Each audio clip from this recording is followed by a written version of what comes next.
Ladies and gentlemen, welcome to Sin City, where one of these 17 drivers in the field tonight is going to want to make it win City. But I'm Cameron Rich here with Carlos Acosta, part of 3Y TV, bringing you this SimPossible Racing League V-Car Series race from Las Vegas Motor Speedway.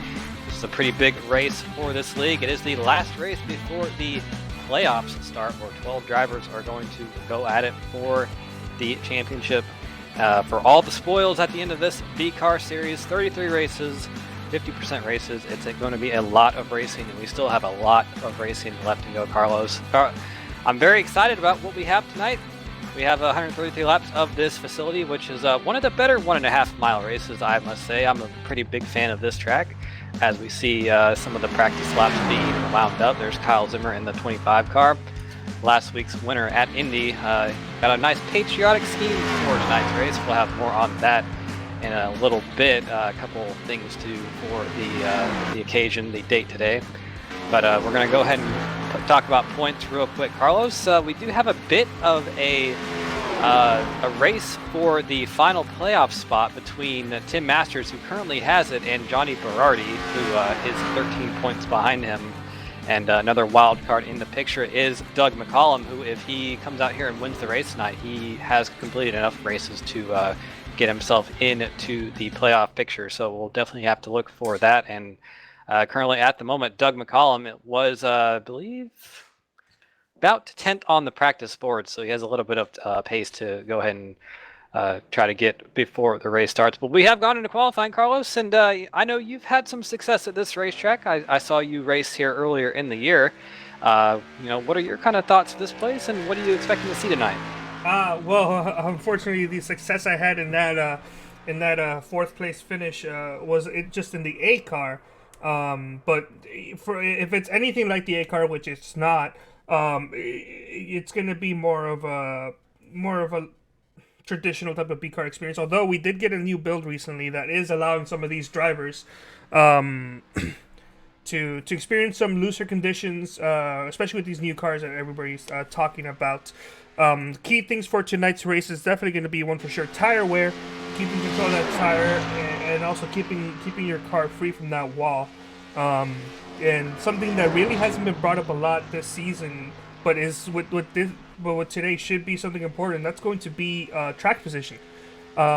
Typically, this league has had races with about 12 to 14 drivers, and right now it's going to be one of the bigger fields today at 18 drivers.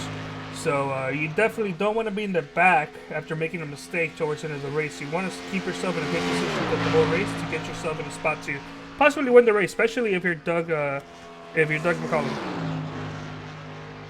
Absolutely, and speaking of our playoff, you're right there. Johnny Berardi, the number 99 machine, is one of those drivers vying for the final playoff spot. He shared a couple of pictures from his old racing days on Facebook. Very interesting to watch those or look at those and see kind of where things have come from, and seeing that paint scheme that was derived from one of those old race cars from his. There's Kyle Zimmer on the board right now. He is currently third with a 29.606. We're looking at the front bumper cam from that car, and now we're looking at the roll bar cam. A bit of a special paint scheme for that car tonight. Of course, you might notice that it is an American flag across the whole entire car, and that is, if you can see on the hood of it, it does say it is a 9/11 tribute, and we do actually have a bit of a tribute coming later on in this race. We'll talk about that during the pace laps, but just because of today being at 9/11, the 18th anniversary of the events happening in New York City, we do have a bit of a thing that's going to happen early on in this race, so stay tuned for that. There's Nate Catilla on the screen right now, fifth place with a 29.573, also sporting a 9/11 paint scheme himself. Looks like it's an all-black car for the most part, with a nice little stylized American flag on the side. So I will himself say and a couple others. I will say the person who designed that paint scheme definitely needs a race, and should definitely be a very fun person to hang out with, right? I'm going to go ahead and guess that you did not design that paint scheme, Carlos, because you did say that they were fun to hang out with. So boo. Throwing huge roast out there. No, we love you up here, Carlos, and if that was you, that is a very nice car, I must say myself. I was a pretty big fan of it. A couple of other protege racing cars out there as well. The 98 Christopher Verge and the 20 of Dave Wilson to join Kyle Zimmer. Looks like they're all pretty fast right now. You see on the left side of your screen the current lineup or current qualifying. I guess it would be a lineup at the time being. Provisional pole right now belonging to Kyle Zimmer. He probably, I would have to say, Carlos, and I will ask you if you agree with this or not, is probably who I would say is the favorite for the championship. Just going into it, he looks like he's got so much momentum on his side. He's got so many wins, and it looks like that he is almost unbeatable week in and week out. That I would say that as of right now, that number 25 is probably the favorite for it all to come down at Homestead. My money was for sure on Tanner Sharp, but unfortunately he had to go through that surgery that he's going through and recovering at the moment. He's out of surgery, so that's great to hear. He's recovering at the moment. He'll be out the rest of the season. So with him being out, I do think the clear favorite does have to go to Kyle Zimmer. AJ Digby is also somebody who will not surprise me if he ends up winning the championship. But maybe let's not talk about them and maybe talk about a couple of dark horses. I would probably put money on maybe David Wilson. Isn't really a dark horse, but he's somebody that can get it done. Same thing with Fernando Matos, and I can also think maybe Johnny Berardi might have it in him to be able to get himself a championship. Yeah, definitely it is wide open, and this is such a long schedule. Of course, 33 races, as in the real NASCAR Xfinity schedule. It is a 50% shadow league, which it means it really kind of just emulates the real series.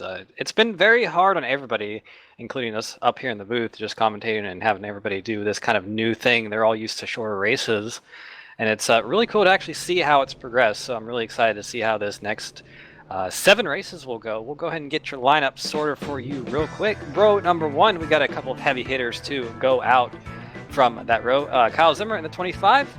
On the inside, he is your pole sitter for tonight's race. And the number 14 of AJ Digby on his outside, Carlos. In third place, we're going to have David Wilson with Eddie Hawks on his outside.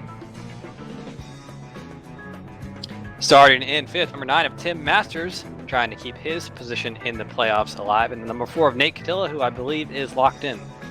Yes, and in row number 4, we're going to have Doug McCollum. And on the outside row number 4, we're going to have the 13 of Alan Capers. Number 88 of James Faw, that nice retro-looking Hellman's Mayonnaise car, starting in position number 9. And to his outside, another Protege racing car, the number 98 of Chris Roberge, rolling off in 10th. In 11th, we're going to have Fernando Matos, a driver who can probably get it done here tonight, with Billy Wise, another championship favorite. The elder of the Wises roll off in 13th position, and to his outside, the number 99 of Johnny Berardi, trying to get himself into that final playoff spot. And we'll just go through the rest of your grid here real quick. Tom Johnson rolls off in 15th. Kevin Cochran in 16th. And Brian Lowhead, the perennial, really caboose of the series for qualifying at least. He's going to be rolling off in the 17th and final position. Will not stay there very long, though.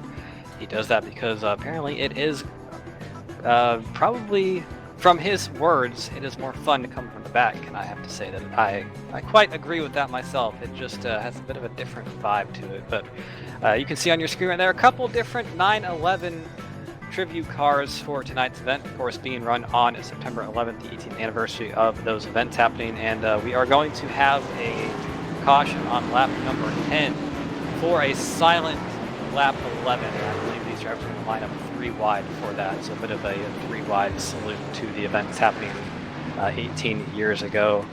And pretty nice to see, a nice gesture from the SimPossible Racing League. I'm sure all the drivers kind of pitched in for that as well. So wait a minute. I'm really excited for this one, Carlos. Is that a Supra? Yes, the Toyota in the Xfinity Series is a Supra. That's been the case all season, and we finally have the correct car here in iRacing, even though unfortunately we had to pay for them again because iRacing tends to be greedy about things like that. And speak for yourself. I got it for free. Yeah, I was able to buy one because I had all 3 before, and they gave me the credits. But I'm not gonna waste my money on the others just yet. But haven't driven them yet, Carlos. Have you driven these? Are they any different than the old cars? Not yet. I've been wanting to get to, but I've just been so damn busy. But it's gonna be so exciting to see these cars. These pace cars are gonna get ready to pull off. Yeah, field in hands of Kyle Zimmer. AJ Digby too is outside. That pace car making the hard left turn onto pit road right now. see it dart that hard left onto pit road and field in the hands of that flag man. He's got the green flag out right now, and everybody is green flag here at Las Vegas Motor Speedway. Final race before the chase starts. We are 2 by 2 for 9 rows deep, 17 cars in this field. It's like a pretty good start for everybody, no major problems, but the fight for the lead is up at the front 3 cars. Kyle Zimmer has it, David Wilson wants it, AJ Digby wants it, but Dave Wilson is on that inside line behind our leader, Kyle Zimmer. Already some blocking being thrown there down the backstretch. I'm not sure Dave Wilson probably going to be too happy with that. Here comes AJ Digby on the outside line. He's going to drive around Wilson in turns 3 and 4. Carlos, we know this is a pretty good multi-group racetrack. Do you expect to see the high line come to fruition later on in this race? That all depends on how the track temps and the track conditions affect. Going into this race, already a couple laps, 1 lap into it, the track temp's pretty cold at reasonable 86 with air temperature of 71 degrees of all Fahrenheit. So it should be a pretty grippy type of track. So I may not necessarily expect the high line to work out, but it all depends on just how hot the track heats up and the track conditions going on. With this new update that came out 2 weeks ago, it has affected how quickly the track conditions change, because it used to be a little bit too fast according to iRacing, and now according to some of the drivers, I think it's maybe a little bit too slow. So iRacing is still trying to find the balance out there, as this top 3 are starting to check out from 4th place Doug McCollum. Yeah, look at that, number 33 in Flux. He started in 7th all the way up to 4th. He's riding high, wide, and handsome, so we know that he needs to pull something out of his rear end to get himself into the playoffs, and definitely racing for his life right now. He might be in a pretty good position. Look at this battle up front for this top 3. Kyle Zimmer still in the lead, but the battle is between Digby and Wilson right now through turn number 2. Wilson on that inside line, not able to do anything just yet. We know that inside line is hard to make a pass on. That usually is the case with tracks like this. You really have to kind of get yourself wound up around that outside line and maybe make a move around there, but not able to do anything just yet. Kyle Zimmer still leading in that American flag themed Toyota Supra, which is a bit of a oxymoron in my book, but either way, good to see that car running out front. A bit further on here in the pack, Nick Tilla, he is in 8th position right now, battling James Efaw and Eddie Hawks for that position number 6. Not able to do anything right now. Looks like most of the field kind of stringing out single file right now, Carlos, and kind of something we expected before this race even started. Yeah, one of the things that a lot of leagues struggle with are cold temperature races, especially high grip ones, where some of the drivers end up being overconfident and end up putting themselves in positions that would either cause somebody to get wrecked or get themselves wrecked, resulting in a lot of caution. So far, a lot of these drivers are going single file. We do have a couple exceptions, of course. There's a battle for 2nd place going on, and they've kind of been going on for a little bit. But all of these drivers here, they've been racing for over a year and a half now with each other, in most cases with each other. They got to the point where everybody's starting to recognize everybody's strengths and weaknesses, and we're seeing less and less cautions as the races go on. And a crossover move for Dave Wilson. You saw him working that outside line, and that's what we were kind of talking about. He worked the outside line through turns 1 and 2, then dove down to the bottom side in 3 and 4, and now he's on the bottom, but not able to make the move just yet. He actually has to back out to let AJ Digby kind of take that line away from him. So I think the top side in turns 3 and 4 is the way, or is the place to be, Carlos. It looks like that you just cannot make the move on the bottom side just yet. Probably have to wait for those tires to kind of wear out a little bit more. But you see how high Dave Wilson is going up in that turns 1 and 2 end of the speedway. He's all the way up next to that wall off of the corner and very close, but he does get a good run off, just probably not going to be able to do it on this end of the speedway. It looks like it's very hard to pass out here tonight. That outside line is really starting to show its strength already. 8 laps into this short race. We are going to be expecting to have a caution within the next 1 or 2 laps. So this nice interesting run is going to get ended for a nice a memoriam that we're going to be having in a little bit. Caution is out. This will be the caution we were waiting for. Of course, this is all going to be a memoriam for the horrible tragedy that happened in September 11th, 2001. Cam, I don't know how old you were, but for me, it's one of the earliest memories I can remember of that day. Was just being in school and having to hearing a bunch of people panic, because I was about in 1st grade. I didn't know what was going on. I just remember getting picked up early by my dad and hearing about it when I got home. Yeah, I believe it was about 6. I lived overseas at the time, so it actually happened after I got out of school. It's kind of one of the things that I most remember, just kind of coming home from school and seeing all that happen and not knowing what was going on. But I think we're going to go ahead and file up here for a 3 wide salute, and we're going to, up here in the booth, we're going to be quiet for the entirety of lap number 11. So we'll let these drivers sort themselves out and then do our thing as well. So stay tuned. We'll be back with you in just a moment.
All right, ladies and gentlemen, that was your 9/11 salute for this race. A nice little tribute from all the SimPossible drivers to put that 3 wide salute on in honor of all, I believe, around 3,000 people that were lost during the 9/11 attack. So a nice little display right there. And this is not an official caution in the sense that it is a quickie yellow. Nobody is allowed to pit around or under this caution. So not going to be seeing any types of different strategies. We're just going to get the green flag and go racing again. So, Carlos, kind of want to know your thoughts about this.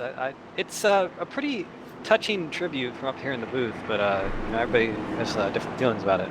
No, that's true. For me, it's always been mixed. Well, in general, it's always been a horrifying event, and it's just the day after September 11th is one of the more American days that I could never remember of or think of. I myself am not an American. I wasn't born in America, but even then, I can understand just how horrifying everything here was, and just the togetherness that everything here has caused since those days. Of course, it hasn't been the same, and it probably will never be. But it's just seeing everybody here every September 11th, everybody celebrate and not celebrate in traditional way, but just remember that day. Just it's something that's touching to see. And speaking of being American, we do have a very American thing coming up shortly. That's more racing, so I'm excited about that. You really can't get much more American than some good old-fashioned NASCAR racing at Las Vegas, and it's one of the things that kind of helped the country heal after those events. I remember that being a race fan myself. Everybody, wanted to go racing after that, and that was one of the things that kind of of course, a couple of races got rescheduled here and there, Mm-hmm. but everybody wanted to go back racing, and that was one of the key points of the 2001 season, which in itself, for NASCAR, that was a very tumultuous season for other reasons than that. So it was one of the things that you know, was always very prevalent on everyone's mind. And we're going to be going racing here once again pretty shortly. Looks like everybody not Single file quite. restart. Yeah, looks like it is a single file restart. I don't know if that's going to be a thing the rest of this race, but definitely going to have to. No, we're going back. Actually, yeah, one more lap of caution here. Maybe to sort out whatever happened on that scoring error or whatever. I'm not sure if we have a single file restart set in the race session or not, but yeah, I think now that can be changed during the middle of the race. That shouldn't be an issue, Carlos. Yeah, that could be changed in the middle of the race. It's been a while, I think, since the previous build, not the one that came out a couple weeks ago, but the previous one. That being said, some of these servers are still going single file, but towards the back of the pack, they are going too wide. Yeah, I'm not sure what's going on. Maybe, yeah, it's what I can think of is that maybe there was an effort to rethrow the caution, because I believe everybody was caught up. There was an effort to rethrow the caution to maybe try to make this a double file restart, but I don't know if that's going to be official. It looks like they're starting to double up now. Or either they're doing it because they got it to work, or they're doing it because of manually, or whatever it is. I'm sure that 3 White Salute didn't cause anything, especially since these drivers weren't going down pit road. Racing doesn't give a black flag until it's you enter pit road or green flag comes out in your 9th right position. Anyway, we're going to be going green this time by. Yeah, it looks like the field is now double file, and we are ready to go back racing once again. So good to see that. This pace car is going to be making that hard left turn onto pit road once again. We're essentially having start number 2 of the race. Only about 10 laps on the tires right now. Not too much to make a difference. And right there, you see that pace car making the hard left turn onto pit road, right at the bottom of your shot, and all these drivers getting ready to go green once again. And there we go. Green light is out once again here at the Las Vegas Motor Speedway. Good start for everybody once again. Leader still Kyle Zimmer on the inside line. He has Dave Wilson to his outside through turns 1 and 2 to battle on for second. Once again between Digby and Wilson. The number 14 has been fighting the 20 all race, and looks like he is not going to give up yet. And it looks like he has a pretty good run down the backstretch right there. Might be looking for the lead on that 25. He's going to dive in there on the inside line, see if he can get some grip, but no, he can't. And here comes somebody we haven't talked about too much yet. Doesn't call him way up the racetrack right there, trying to fight for his life in the playoffs, but Tim Masters is there as well. Number 9 having a pretty good run so far, fighting the 33 for that 4th position through turns 1 and 2. He is in the playoffs. Doug McCollum is not. He has to win the race and do something magical to get himself up there. Did Kyle tack the wall? I saw sparks coming out, but I'm not sure if that was because of a serious hit or maybe some sort of neck cut type of thing. But I saw sparks coming out of what I believe is the first car, if not the second place vehicle. That being said, it looks like the run that Kyle Zimmer got in turns 3 and 4 probably aren't going to be any sign of concern, as going side by side now for 4th place as Doug McCollum is battling Tim Masters. As you mentioned, Doug definitely needs to win because he is more than 100 points out of the playoff bubble. And he's definitely not going to point his way in. As I'm seeing Johnny Berardi spin out in the backstretch. No caution at the moment, and I don't think there will be because there's nobody else behind him. He is not the last car on track, though. That would be Tom Johnson, who is currently 3 laps down. Something happened to Tom a while ago, and it cost him a couple laps, we were noticing. So a couple more cautions and Tom should be in the good because he's the only driver that's 1 or more laps down. Going back up front, Kyle Zimmer starting to pull away from David Wilson. David Wilson and AJ Digby, that battle seems to cool off a little bit, but that battle for well, now at this point 5th is starting to heat up with Tim Masters and Eddie Hawk. And look at this hornet's nest. That's from about 3rd or 4th place back to about 13th or 14th. So that's all those cars in a line, a couple side by side here and there. We're looking at the battle with Alan Capers. Excuse me, Alan Capers is a little bit higher than that. Yeah, that was Alan Capers and Eddie Hawks right there. That's for the 6th position. Somebody slow in the backstretch. Looks like the 4 of Nate Tilla was out of whack a little bit there. But this battle side by side, so much to watch out for here, Carlos. All these cars are so close together. If someone gets it wrong, that's going to be a major accident. But they're all doing a pretty good job to keep it straight. And this battle is still raging on between a lot of cars here. Oh, better for the lead. going side by side in turns 1 and 2. Is up ahead is the 99 Johnny Berardi. More than likely, probably won't cause an issue for this quick battle now that the 20 of David Wilson has appeared to retreat just back slightly, allow Kyle Zimmer to pull away just a little, maybe try to build up another run. Yeah, 20 of Wilson actually get walled just ever so slightly off turn number 4, so he's definitely driving that car hard. You can see the sponsor there. Make your own conclusions about that pun I just made, and I'll take my team slip after the race. But number 20 definitely going for the lead, and he has to do everything he can because that 25 has been pretty flawless for these first 21 laps of the race. We've seen challenges made to him, but no one able to get around him. Number 9 up Berardi way out on the apron. Ooh, slides up a little bit. Looks like he'll stay well out of the way though for everybody. That number 99 was looked like he was quite substantially damaged after that contact on the back straight. We saw that car just kind of wallowing around. Might have bent the rear end housing a little bit, and the car not tracking straight. Definitely some rear end damage on there, but back here near the front, Tim Masters doing a good job. He's gotten himself up in position from his 5th place starting spot, and he's been able to get around that number 33 of McCollum, who we thought was going to be a challenger for tonight's event, but has kind of slipped back a little bit. Ooh, trouble for the 99 once again. That car is definitely not driving right. You saw it crabbing down the backstretch there, and that's not what we want for these high speeds. You're accounting here over 190 miles an hour, and you want your car to drive straight, so not what we want to see. A rare occurrence in the back of the pack here for Christopher Burge, though. We see him from the back of Nate Catilla's car. I think these cars got involved in something a little while ago because I saw two black cars kind of slow on the backstretch, and I think these two kind of got into each other and lost their position. Because that number 98 of Christopher Burge, you don't ever see him or really Nate Catilla run around the back of the pack like this, so it looks like they probably did get involved in something. Johnny Berardi on pit road, more issues for that 99. Looks like he missed his pit stall there, and he's going to be I gotta stop showing his car. I'm just bad luck right now. Yeah, looks like he's going to have to fight from the back even more than he did after his accident, so bad break for that number 99. A lot of stuff going around this track, though, Carlos. It's kind of hard to keep up with it all. Battle for, looks like that number 33 of McCollum is starting to fall back quite a bit. Ooh, loose off 4. He's in the grass. Looks like he's going to be able to save it, jumping over those legend oval asphalt strips. But that is going to be a lot of positions lost for that 33.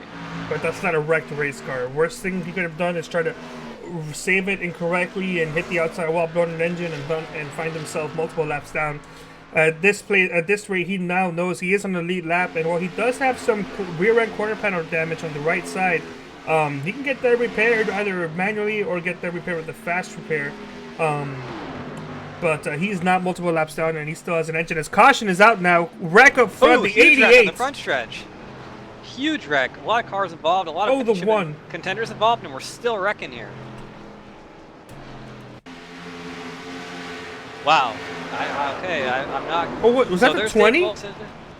Yeah, that's Dave Wilson. That car is destroyed, and I think that's Alan Capers there. I saw the 88 of James Efaw involved. We're gonna have to go back further. Ooh, it might have been started with the 20 getting loose off 4. Looks like Dave Wilson just losing it there and causing a pretty massive accident on the front stretch.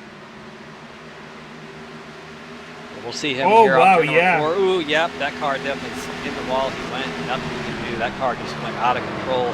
Back up into traffic. Worst thing that can happen. 88, James Efaw. That's a hard hit.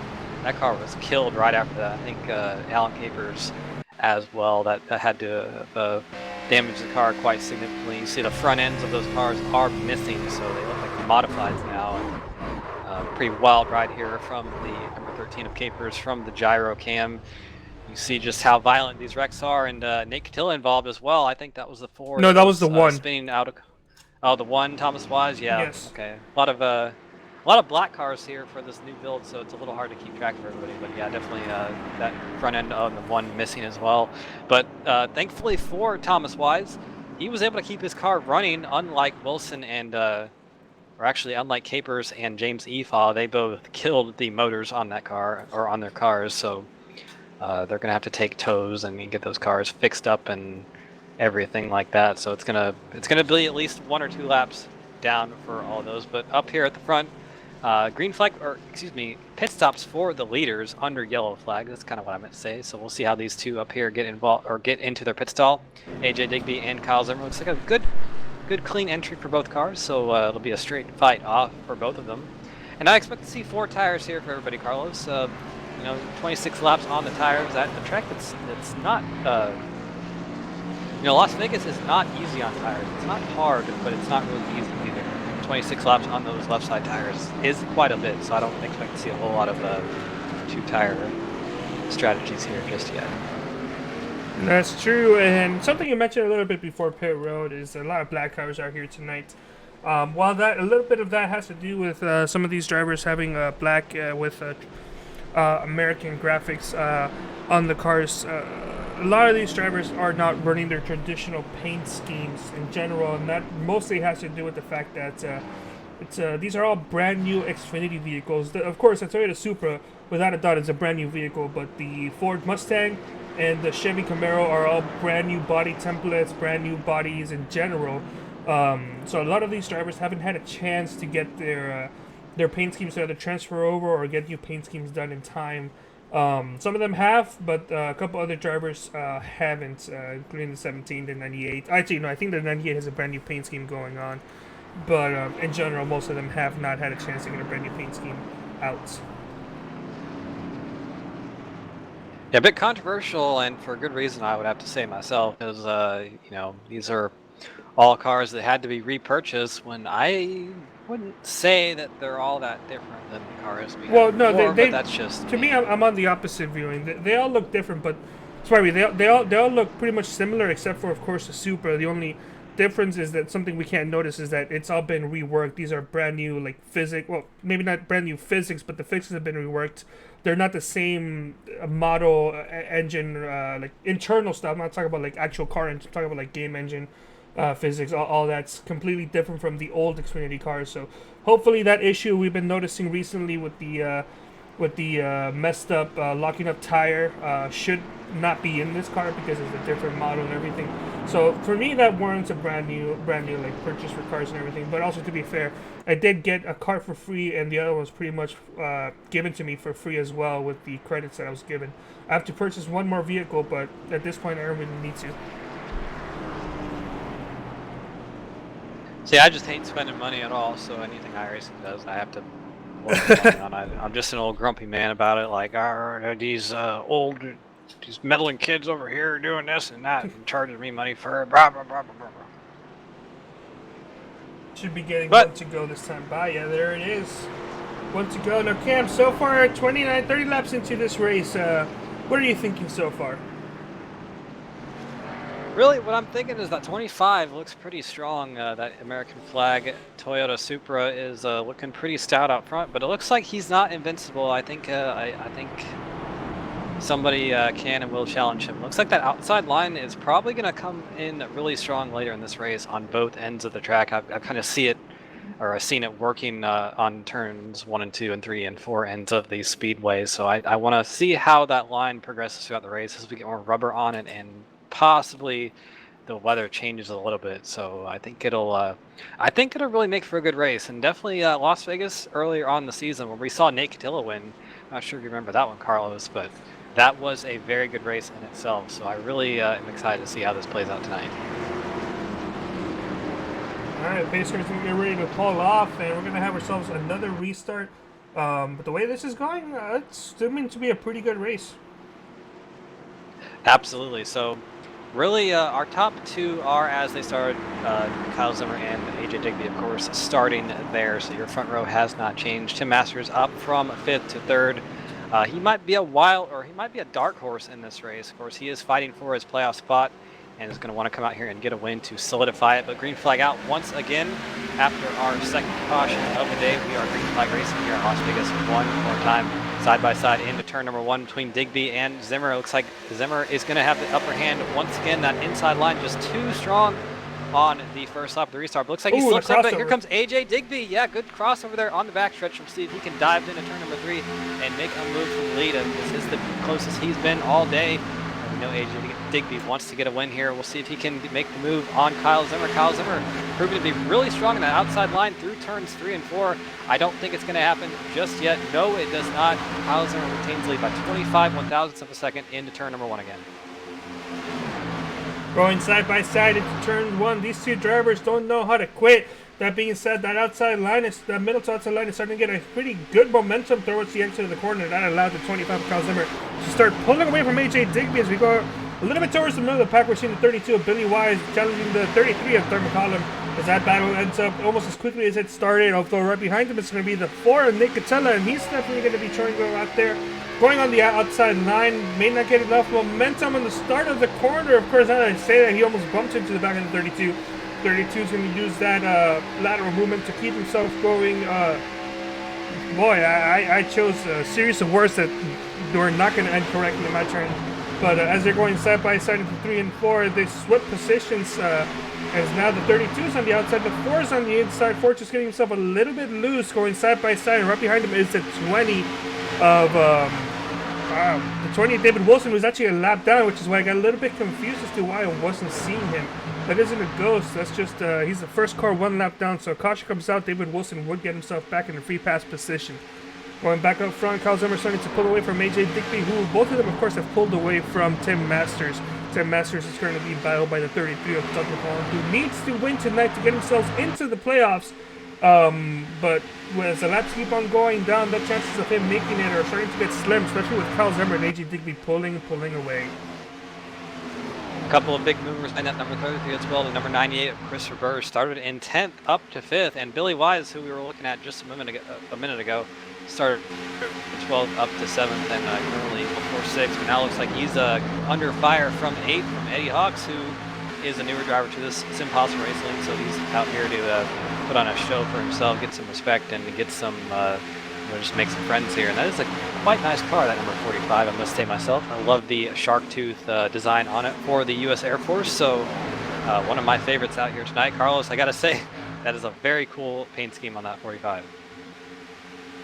That's true, and just looking back up front, the 20 definitely has a fast car. Of course, we mentioned 1 lap down. He's currently 11th overall in the running order, but I believe he is 6th in the actual on-track position based on how these cars are going from the start of the lead lap. 1, 2, 3, 4, 5, 6. Going side by side, Fernando Matos and the 66 of Brian Lohan were starting to battle it out. I was incorrect about Fernando Matos. He actually does have a custom paint scheme on tonight to tribute to the Twin Towers. It's mostly attributes on the right in front of the rear quarter panel of the car. I didn't notice it until just a little moment ago. That's a beautiful car in itself, and also on the hood, it's just with the dark image of the car, or the track itself, it's just blending in just a little.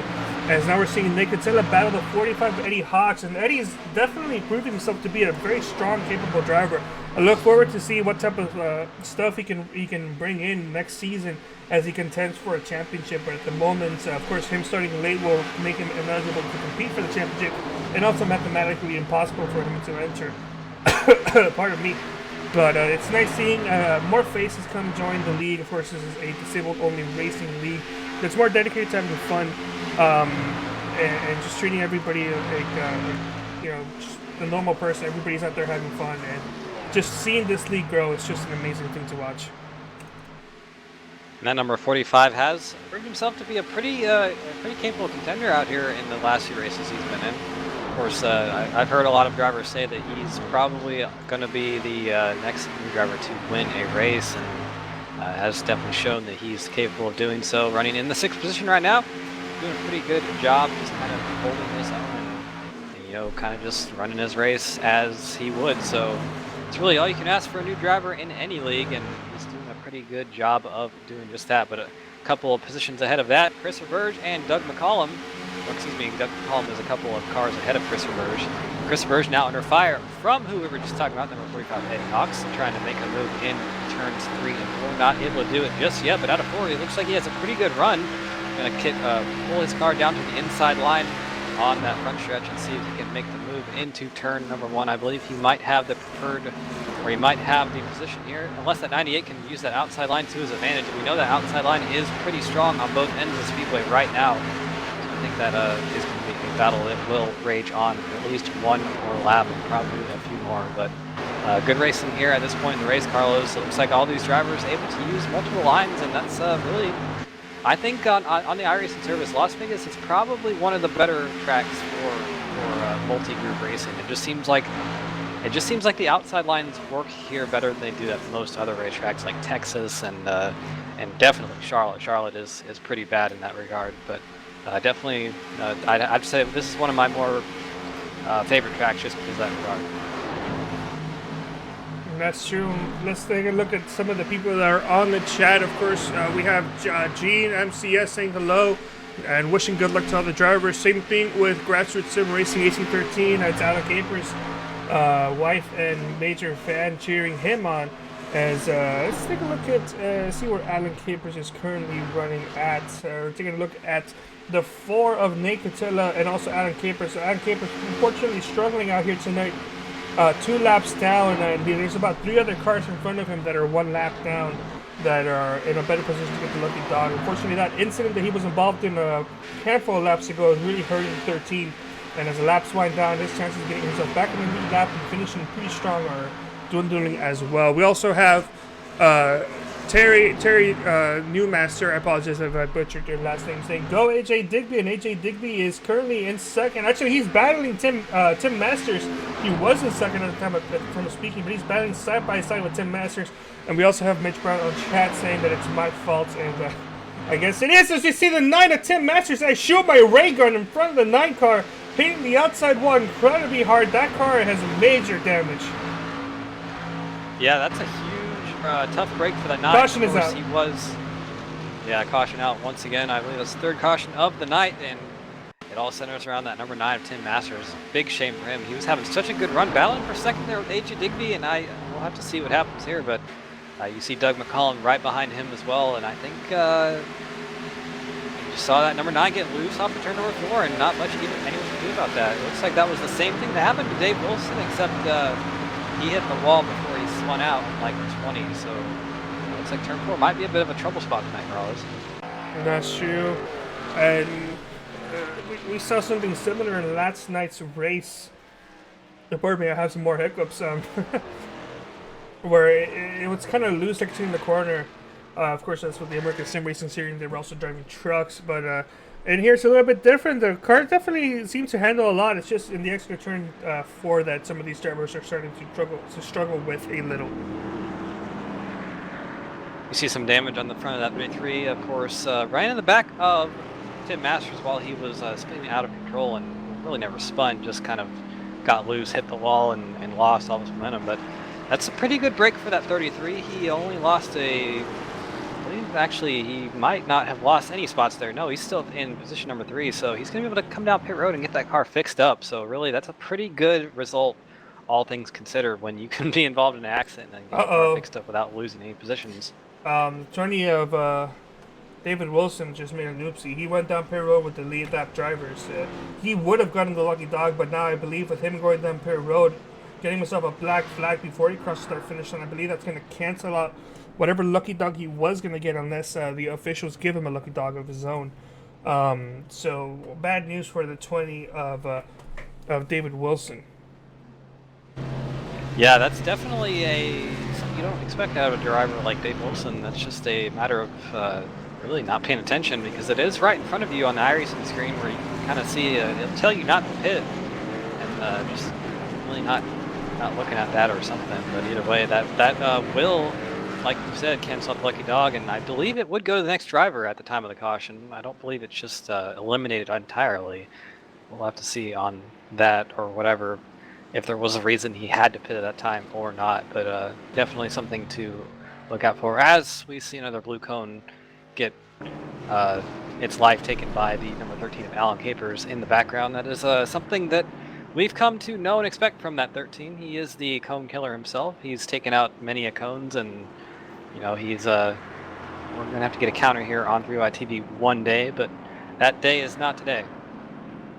And it's not today, so you're seeing 98 of Christopher Birch going down per road, as well as a 13 of Alan Capers, and I can't get a number on that. Is that the 88? Yeah, it's the 88 of James DeFall also going down pit road. So all of these drivers were a lap down with the exception of Christopher Birch, who stayed out to, I believe, a lap. I'm not sure if he was actually able to achieve that goal or not, but that hands the lead back over to the 25 of Kyle Zimmer. And Cam, how about we go ahead and talk to the 14 of AJ Digby, get his takes on how everything's handling so far. Yeah, that sounds pretty good actually. So let's find him over here. He is actually, he's actually right here. I got him. Agent Digby, you got a copy real quick? Yep. All right, man. Well, kind of just want to know, how's the race going for you? How's the track feel, and do you have anything for that 25? Going pretty well. A little cooler track than I was expecting, so lap times are pretty fast. Doesn't hurt tire wear as much, but tire wear is pretty big here.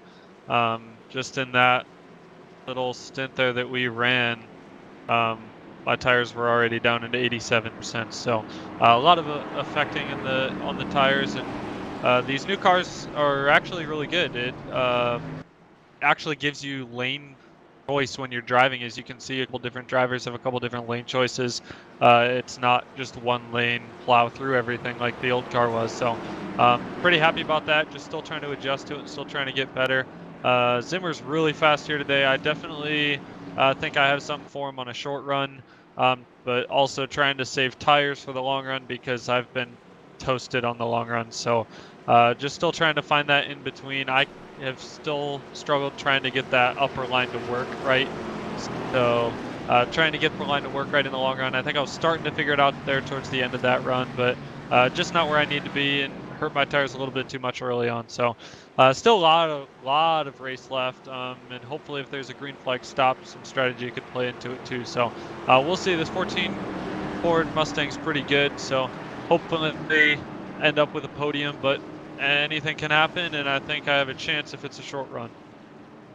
All right, AJ. Well, appreciate you talking with us, and definitely a lot of words to to watch out for later in this race. So good luck to you, and we hope to talk to you again afterwards. Thank you very much. So Carlos, I thought it was pretty interesting. He was talking about lane choices and stuff like that. Apparently, the new car is allowing more freedom in that regard, so that's definitely a good thing. And we have seen that here tonight. A lot of drivers using really lines all over the racetrack. It doesn't look like there is one preferred groove here, except for 1 or 2 laps after the restart.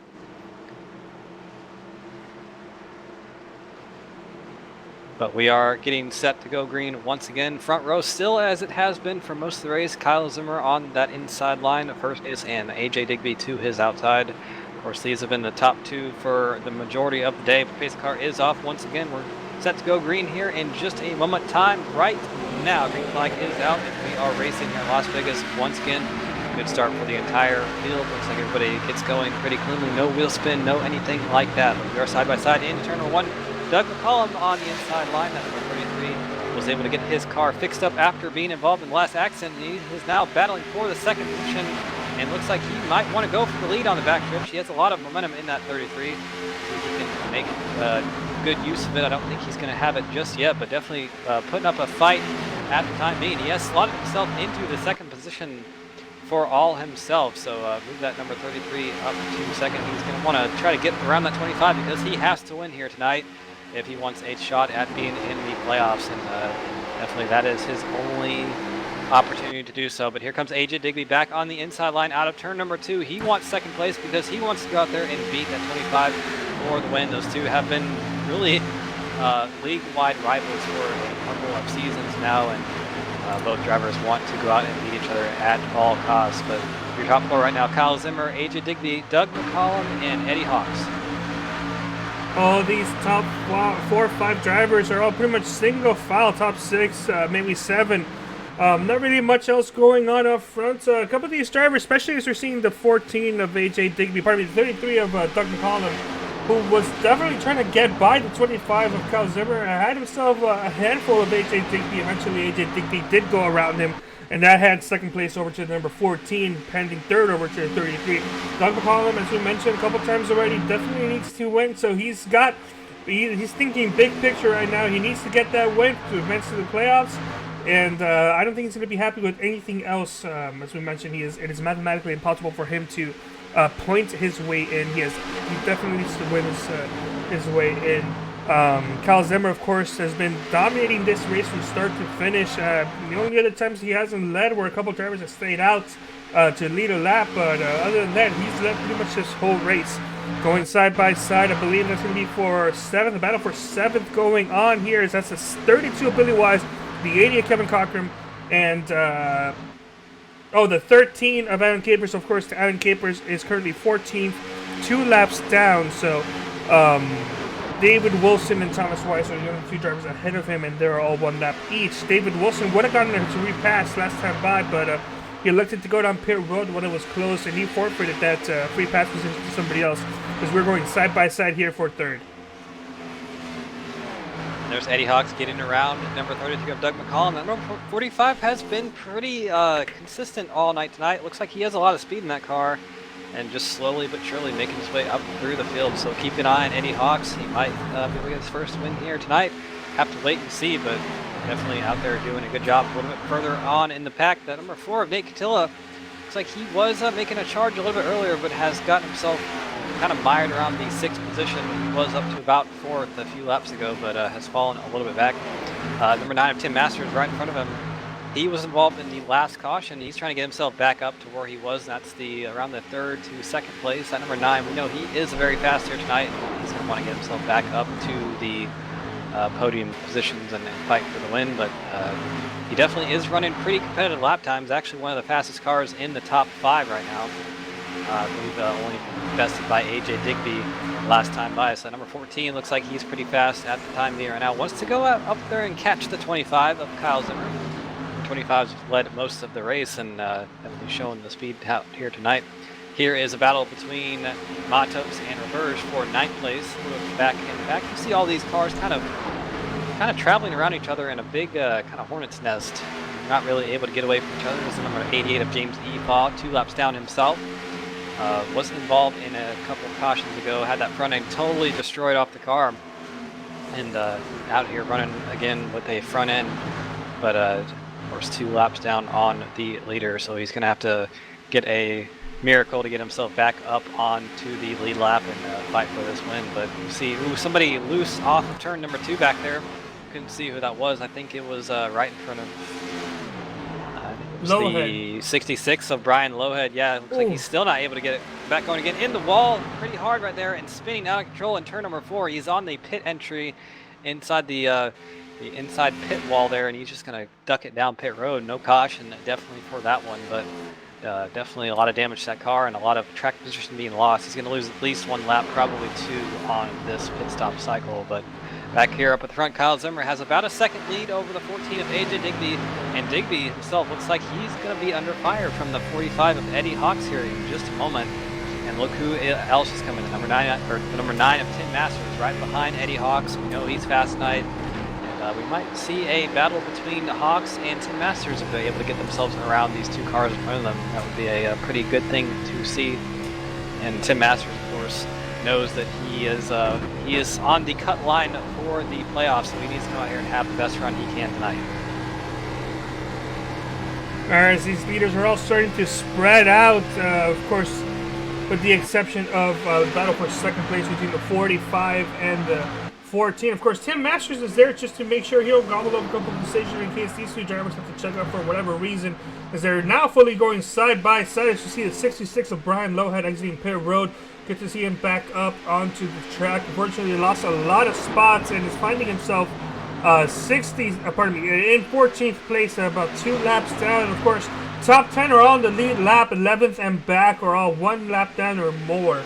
As this battle here for 2nd is starting to resolve in the favor of AJ Digby, as now the 45 is finding himself in 3rd with Tim Masters 4th. Going out through the field, no other close battles on track. The closest driver to any other vehicle will be the 33 of Doug McCollum, who needs to win. He is just a little bit behind this trio of 2nd place battlers. But the way it's going, it just doesn't seem like the 33 of Doug McCollum has the car the car tonight to win the race, as Kyle Zimmer is pulling off to just about a 1.2 second lead. As you know, we're almost halfway through the race. Let's go ahead and spend some time, Cam, and let's go through the field. Yeah, and of course, we got to start with our leader right now, Kyle Zimmer, in that 25 patriotic American flag-themed machine. And definitely has come out here tonight and made a statement, both livery-wise and race-wise. Started on the pole, has led the majority of the race, and almost looks unbeatable. He's got a 1.3 second lead on the field right now. They're all battling behind him. He's got the 11th place in this year. And not much to say about that. Just another typical Kyle's in the race. AJ Digby, he started in second. He's been there most of the race. Hasn't been able to make a serious challenge at that 25 just yet, but we know he is quick on the short runs at least, and if he can hold off those cars behind him, you never know what's going to happen. AJ Digby, a tough competitor himself. Eddie Hawks, the new driver in the league, in that number 45, American, well, not American flag, it is a U.S. Air Force themed car with the nice shark mouth decal on the front. Definitely shows what he wants to do tonight, and that's gobble up the competition. Doing a good job of that, running in third, and has been very consistent all night. Tim Masters, involved in an accident a couple laps ago, has gotten himself back up in fourth position. We know he's good. Bit of an old school racer himself. He's going to take his time and do it methodically, but do it consistently. And he's trying to go for third on Eddie Hawks right now. So number 9, ooh, some contact there. Contact between Masters and Eddie Hawks. AJ Dickey also involved as well. A lot of stuff happening here on the front stretch, and we're going to have to continue our through the field afterwards. But ooh, big hit there with the number 4 of Nate Catilla and the number 9. So Carlos, walk us through what happened here. I'm a little bit lost for words. Yeah, we're just going to go through it at the same time as well. The 9 car went to the inside, got himself loose, made contact with the 45, and that just pretty much unleashed Pandora's box. As let's follow the 45, shall we? Actually, I don't even know who to follow. A bunch of drivers got involved. The 9 got some of the worst damage, including the 4 of Nicotina made some contact there. Not sure what happened there. Let's see if we can take another look and see just what happened to these drivers. Yeah, it all happened so quickly that it was almost impossible to kind of keep this going on. But you see Eddie Hawks and Tim Masters were side by side here through turns 3 and 4, and some contact was made. Looks like Eddie Hawks not given a whole lot of room. He shouldn't have done that either. Tim Masters just getting involved there, and we were on board with the 4 of Nate Catilla there. No, we were involved with the 20. Oh, the 20 is. He was involved as well, so not a good day for Wilson. Started off badly there. There's Ryan Lowe kind of splitting the field right there, so he must have liked what he was seeing there. But there's Nate Catilla. It's like he had some trouble getting going and kind of rode the wall into the back of the number 9 there. And after that contact with the 20 and the wall, it seemed like he messed up the suspension on the vehicle, and that's what shot him straight back up to the outside of the track and into the 9 of Tim Masters. So heavy damage for a bunch of these drivers. The 20 of David Wilson getting involved in another incident. Of course, that's not helping his chances of getting himself back on the lead lap. No, not at all. And it really, this is kind of looking to be a little bit like the race earlier on the year, where we had some large accidents, a lot of cautions, and a lot of kind of unpredictability that kind of set itself up to be a race to be talked about at this point in time. So this track really kind of proven to be a bit tough for everybody out here tonight, and I think that's just kind of another thing we also expected. It looks like the weather is kind of playing a little bit of tricks as well, because the overcast or the cloud cover and temperature seems to be changing pretty wildly here. AJ Digby might have been for speeding there on the exit. Looks like he's falling back to the back of the pack, so he's going to have some work for him once we go green here. And I was going to say, let's go and try to talk to AJ, but now I'm kind of interested. Wait, is the 9 car leading or in second?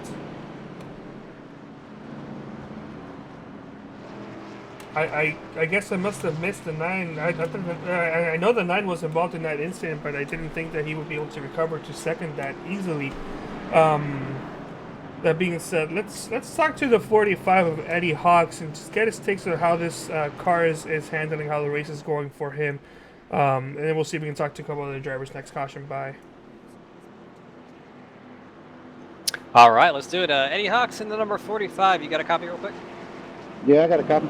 All right, man. Well, how's your race going real quick before we ask you anything else? Looks like that you kind of involved in something there just a minute ago, but it looks like you were able to get your car fixed up and still running in the 3rd position at the time being. Yeah, I made a mistake. Got out speeding on pit road, had to go to the back, and made my way back up to 5th before the caution come out. But I got a little loose in the corner there, and I don't know if the 9 was just coming up or but I think we touched a little bit, and I think it sent him around. Yeah, we've heard from a couple of other drivers that this track is, well, actually these cars really are pretty good as far as side-by-side racing goes compared to the old ones, and this track I think is one of the better ones for that. Have you been able to make those other lines work for you tonight, maybe in turns 1 and 2 or 3 and 4? Yeah, you can. After about 12 laps, this car gets super loose. So you got to start going up and up, letting off a little earlier. You got to really drive it after about 12 laps. Yeah, it definitely looks that way, but I have to say for myself, Eddie, your car is pretty cool looking out there tonight. I'm a big fan of the Air Force markings on it, so go give that thing a good run, and we hope to talk to you again afterwards. Yeah, I appreciate it. Yeah, I'm retired Air Force, so I got to run the colors.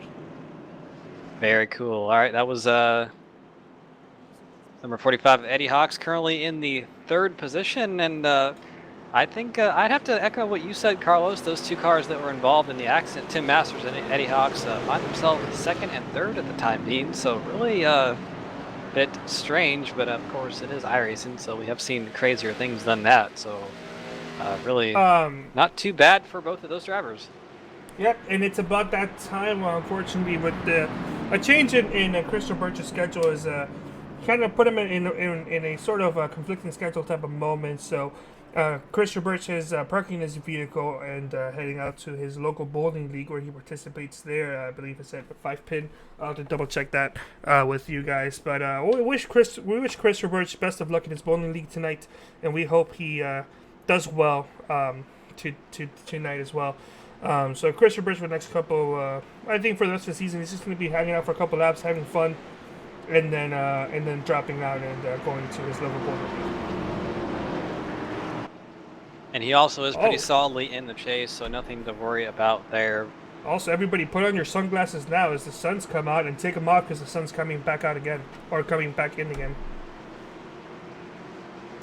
Definitely some interesting weather going on here in Las Vegas. Really, I didn't think clouds existed in Las Vegas, but apparently they do. And what also exists is that pace car pulling off onto pit road. So we're going to go racing here once again, just past halfway here in this race. And green flag out once again, caught for still your leader. Tim Masters has made his way up to 2nd after being in the preceding accident causing the caution. But battle here between Eddie Hawks and Tim Masters for that 2nd place. Once again, we saw how it ended last time on the other end of the speedway. Looks like they're going to keep off each other this time, and still battling behind that number 25. But don't count out that number 32 of Billy Wise or the 33 of Doug McCollum right behind these two. You know both of those drivers are going to be there at the end of this race if their cars are still able to be up for it. But Eddie Hawks gets around Tim Masters, get himself up into the 2nd position, see if he can make his way to the lead. Yeah, just pretty much just a little bit over half an hour of green flag racing left.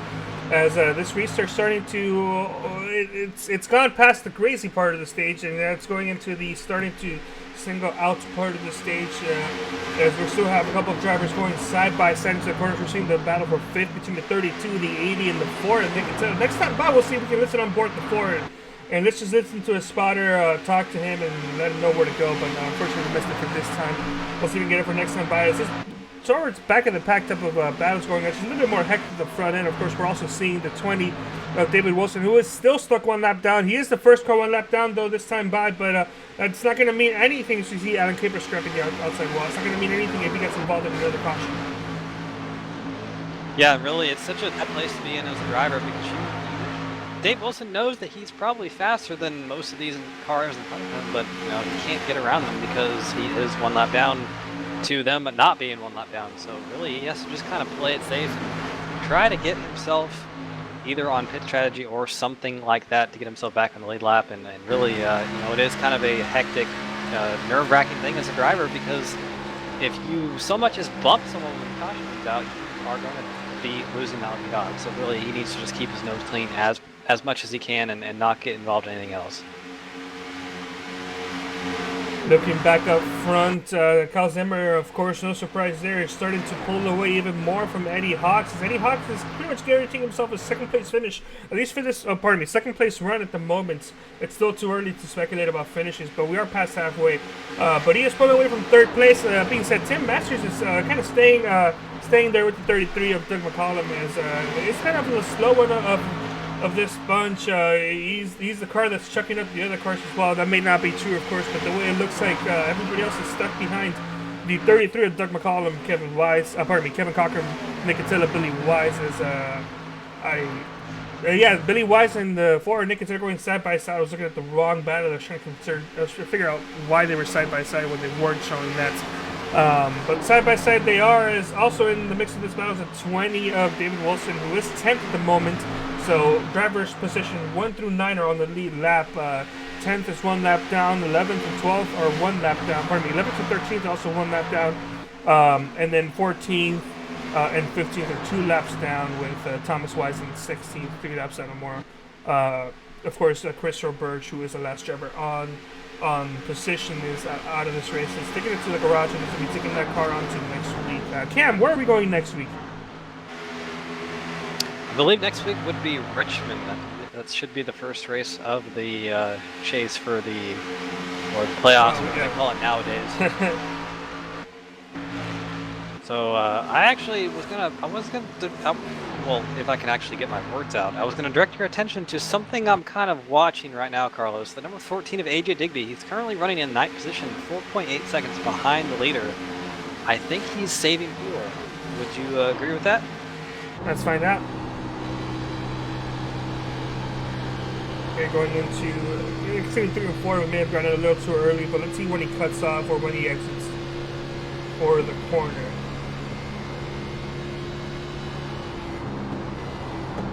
Well, he's definitely backing off, but it's not like he's backing off early. He's just, I guess he's hesitating to get back on the gas, and we know AJ. It's not like he's struggling to turn the car around. It's this could be a method of just slowly easing off the gas, easing back in the gas, and just keeping, maybe using less fuel. To compare, let's listen on board the 25 of Cal Zimmer.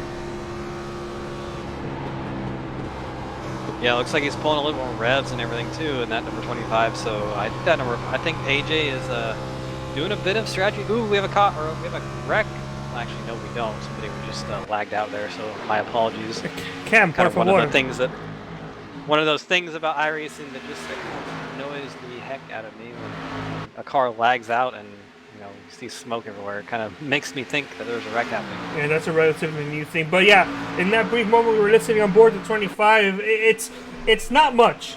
It's not much of a difference that the 20 is doing compared to the 25. Pardon, not the 20. The 14 is doing compared to the 25, but the 25 is getting back on the throttle just more quickly and a little bit more aggressive than the 14 of AJ Digby is. I'm not sure if this is going to be enough to help him save some fuel. We'll have to see how much fuel they have left in the tank, but it is an interesting strategy. I'll give you that.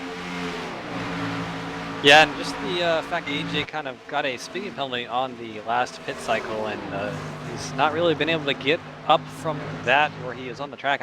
It just kind of seems like he is saving a bit of fuel. But back here up front, Tim Masters and Doug McCollum look like they're about to be in a fight for the 3rd position. That 33 has kind of been about a 3rd to 4th place car all day. It doesn't look like he's been able to get really past that position, but not fall far from it either. So we know Doug McCollum, he's an old school racer himself. He's not really going to overexert himself to try to get what he can't get at the time being. So I don't think that there's too much to worry about there. I think Doug McCollum still has the speed to win this race if he really wants to, or when the time is right. So definitely keep an eye on that number 33 for the rest of this race. But for the time being, it's been all Kyle Zimmer, Eddie Hawks, and Tim Masters up here running in 2nd and 3rd, and now they're actually going side by side for the 2nd position. Here comes Tim Masters. He wants to get himself back up to there. He's going to take the position from Eddie Hawks to move him up to the 2nd place for the time being, see if he can move himself fully into 2nd here through turns 1 and 2, and yes, he does. He's making good use of that inside line. Side by side for the battle for 3rd place between the 33 of Doug McCollum and the 45 of Eddie Hawks. You were mentioning how you thought there was a wreck because the driver was bouncing in and out. We believe that is a 33 of Doug McCollum. His insurance does seem to be stabilizing a little bit at the moment, but if it does keep getting worse, it hasn't happened yet with any of these drivers, at least not to the point with the officials to stop in, but if the officials tell the 33 has to back off or even worse, park his car for the night, that's going to be a playoff enter for the 33. So hopefully his internet can stabilize like we are seeing now, and it stays stabilized that way. As let's go a little bit further into the field. We're seeing a small battle for 5th with 33. Of course, now that I leave, it's starting to act up again. The Forward Naked said, "Oh, God, whoa!" Ooh, once again, Dave Wilson involved in something here at Las Vegas. It's not been a good race for that 20, and you see as the smoke billows out of the rear end of that car, I think that that might be all she wrote for Dave Wilson's race tonight, but definitely we're going to have to see what happened here. Another turn 4 accident once again. Looks like turn 4 has bitten someone. Here again, looks like there might have been something that happened ahead of Dave Wilson. No, he just got loose again and in the wall hard, right head on his wall, and I think that was Kevin Cochran involved as well. So tough break for him. A lot of smoke pouring out of that 80, and you know he was running pretty well all the way up to the 16th position, and just nowhere to go. Absolutely nothing he could have done there. Heavy damage for both of these drivers. The 20 isn't in the garage yet, but it's only a moment of time before we do get determined if he is going to stay in the garage or not. Well, Dave Wilson had another fast repair to use. I know he's used at least 2 before this, and that was he either has 1 left or none left. But he was fighting for the lucky dog, and he just disqualified himself for that once again for being the cause of the caution. And it's not. It's not been really a good race for Dave Wilson for his standards. He's not looked really all that fast, and he's kind of making mistakes here and there. So it's not a typical Dave Wilson race at all, I would have to say.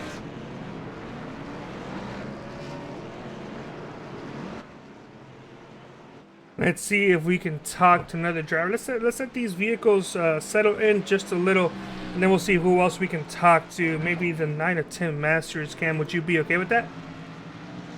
Yeah, let's go for it. All right, let's see if we can bring him up, and let's see if we can have a nice quick conversation with the 9 or 10 Masters. Oh, hey, what's up, man? Hey, what's going on, Tim? You got a quick moment for a word with us up here in the booth? Sure, why not? Yeah, why not? Absolutely. Well, it looks like you're having a pretty good race yourself. You look very fast out here tonight. You got involved in some accidents here and there, but you've made yourself well known to the rest of the field and gotten yourself back up into contention. So, how's the car feeling for you? It's been pretty fun. I'd like to say that with this new model, you can do quite a few different lines here. I'm still playing around and trying to decide which line I like the best, but it has been pretty fun there. Once you get your tires worn a bit, like that first accident I was in, it just felt like the rear end picked up on me and just went straight into the wall. But other than that, it has been pretty fun. Yeah, definitely. We've heard that from other drivers. They say that the car is really good. It allows you to really choose where you want to race tonight. Seen a bit of variation with the track temperature and cloud cover, just a bit up here in the booth. You kind of feel that as a driver out there? Oh, it's made it so much better and faster too. Our lap times are way faster than we thought they were going to be, and probably a little more control when you're up top. But it's been pretty fun. I think I've got a better long run car. I think I kind of struggle to maintain my spot on the short runs, but long run, I think I can start creeping up on them. Absolutely, you're doing a pretty good job right now. My apologies, you're actually in the 3rd position, it looks like. But either way, I want to ask you, what are your chances? Just from yourself, what do you feel like you can go out there and beat that 25? If me and the 25 can just get a long run together, then we'll see how it works. I don't think I'll be able to beat him on a short run, but give us a long run, we might have a competition. I don't know. Doug's pretty fast too, though. He's up here in the 33. And one more question for you, not to psych you out or anything, but are you kind of paying attention to the whole playoff situation at least a little bit in your head? Yeah, there's a few of us on the bubble. I think I got to beat Ryan, but if Doug wins it all, then it don't matter anyway. So I'm just gonna race as good as I can and have fun with it.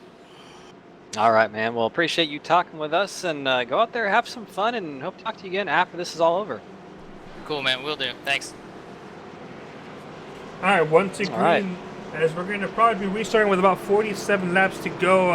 This has got to be Kyle Zimmer's race to lose. He's led the most laps. He's dominated this race, and I do think that his weakness would be on restarts. We've seen a couple drivers get close to him, but we haven't seen any driver actually be able to fully commit and pass Kyle Zimmer, whether it's on the inside or the outside. But I feel if somebody does get past the 25, that could be all it takes to dethrone the 25's grip on this racetrack. Yeah, because we really haven't seen the 25 have to deal with any dirty air or anything besides clean air out front. So sometimes that's all that all the difference that needs to be made. And especially for these Xfinity cars, they are fairly aero sensitive. We're running speeds over 190 here, so these cars do suffer from the whole dirty air problem, and I think if somebody can get in front of that 25, they will have an advantage. So we'll definitely see how that plays out on this next restart. Real quick, your top 5: Kyle Zimmer, Doug McCollum, Tim Masters, Eddie Hawks, Kevin Cochran, Nate Cotillo, AJ Digby, Billy Wise, Renato Matos, and Brian Lowhead. Your top 10, of course, your top 10 only cars on the lead lap currently. And green flag out once again. Good start for everybody up in the top 10 that I can see, at least side by side into turn 1. Doug McCollum on the outside line, Kyle Zimmer on that inside line. We've seen that line be the dominant one on the restarts, and looks to be that way once again. I think that Tim Masters might be able to get around. Ooh, big trouble behind. I think that's Billy Wise sideways. Did he save it? Yes, he did. And what an absolutely godly save there for Billy Wise. We'll see what happened here real quick. Looks like he was racing around Tom Johnson, and just some contact there. Caution! Caution, yeah, real caution once again. Ooh, we have a wreck on the front stretch. Looks like the 4 of Nate Cotillo is quite significantly damaged, so I think whoever was involved in that last little accident off turn number 2, or last little thing, will love to see this, but Nate Cotillo obviously not loving to see it at all. The car is damaged once again, and he's had a bit of a rough day himself. Nothing like the glory he felt. Oh, the apron! Wow. Here. Did you see that? The apron just shot him right up into the racetrack. That might just be a new discovered glitch, either with the track or with the car or with a combination of both. But let's take a look at it one more time. It just shot him straight up. I think he was a little bit low off number 4, and the car just decambered, and you saw the rear end kind of snap out a little bit, and a little bit of recovery effort, ultimately leading to that car going right into the wall. So I don't think it didn't look like a glitch to me. It just kind of looked like what happens if you get too low off turn number 4, and you saw the unfortunate end for Nate Cotillo. I might have to say it'll be interesting to see if he actually has fast repairs left, because that number 4 has been involved in about 2 or 3 accidents so far in this race. So I would be hard pressed to be, or I wouldn't be surprised if he is out of fast repairs. We'll see here in just a moment. It looks like he has at least one more, so he will be out here once again.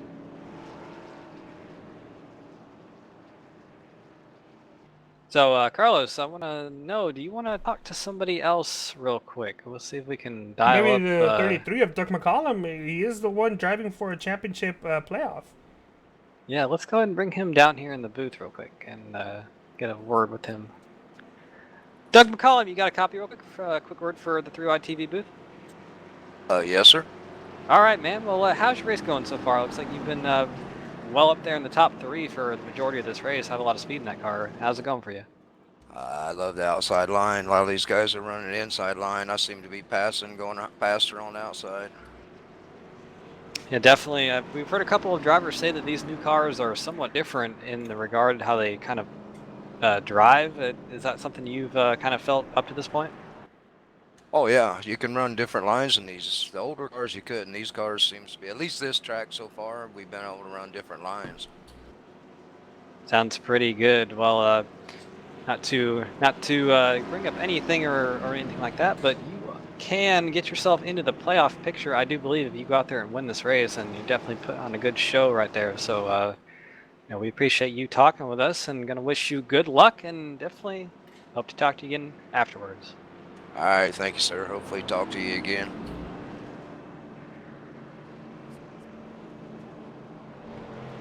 Yeah, it seems like all these drivers kind of know what's going on as far as the playoffs go. Kind of, if they don't know really, specifics about the points, numbers, and tallies, they kind of know what they need to do. So I think Doug knows that he needs to go out there and win this race. That's probably why he's he's kind of getting himself up there on that high line. He needs to find a line where that 25 is not running and try to get around him that way. And that's kind of the easiest way to kind of go about running these races.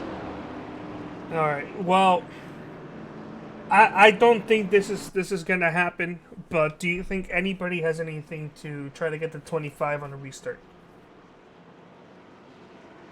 You know, that's a hard question to answer. I would say initially no, but you know, we have seen crazy things happen near the end of these races, especially at Las Vegas, like the one early on this year where you know, we had everything kind of it was kind of like all hell breaking loose and a lot of stuff happening. So I think the with everything on the line right now, I would not be surprised to see something like that happen once again. I think the 25 is the car to beat out here tonight, but you know, who knows what will happen if desperation comes into play. All right, 1 to green. We're going to be restarting with about 42 laps to go. Doug McCollum needs to do everything he can to get himself that race win. Otherwise, he's out of the playoff contention. And well, Doug McCollum isn't the only driver that's in the bubble. Of course, we were talking to another one earlier today, and the real concern would be realistic between Tim Masters and John Berardi. John Berardi is 13th right now with Tim Masters in 3rd. And going into this race, Tim Masters had a 13-point advantage over over Johnny Berardi. So the way it's going, the drivers need to essentially switch, and maybe Tim needs to lose a couple more spots for that to work in Johnny Berardi's favor, but it doesn't look like it is at the moment. Definitely not the way it's looking so far, but we are about to go green here once again here at Las Vegas. 42 laps to go once we get to the green flag. The pace car is pulling off right there. So about 5 seconds later, we're going to get the green flag from the starter. There it is, peeled off. Once again, Kyle Zimmer gets a very good restart. He's able to gap the 33 right away. Not going to have to worry about Tim Masters. They're actually going to be side by side into turn number 1. We'll see who comes out of turn number 2 with that second place. I believe it might be the number 9 of Tim Masters. He's sliding up the track a little bit, but he's able to keep it pinned down just enough to get that runoff and move the number 9 to second place. Kevin Cochran has made his way up to the 4th position.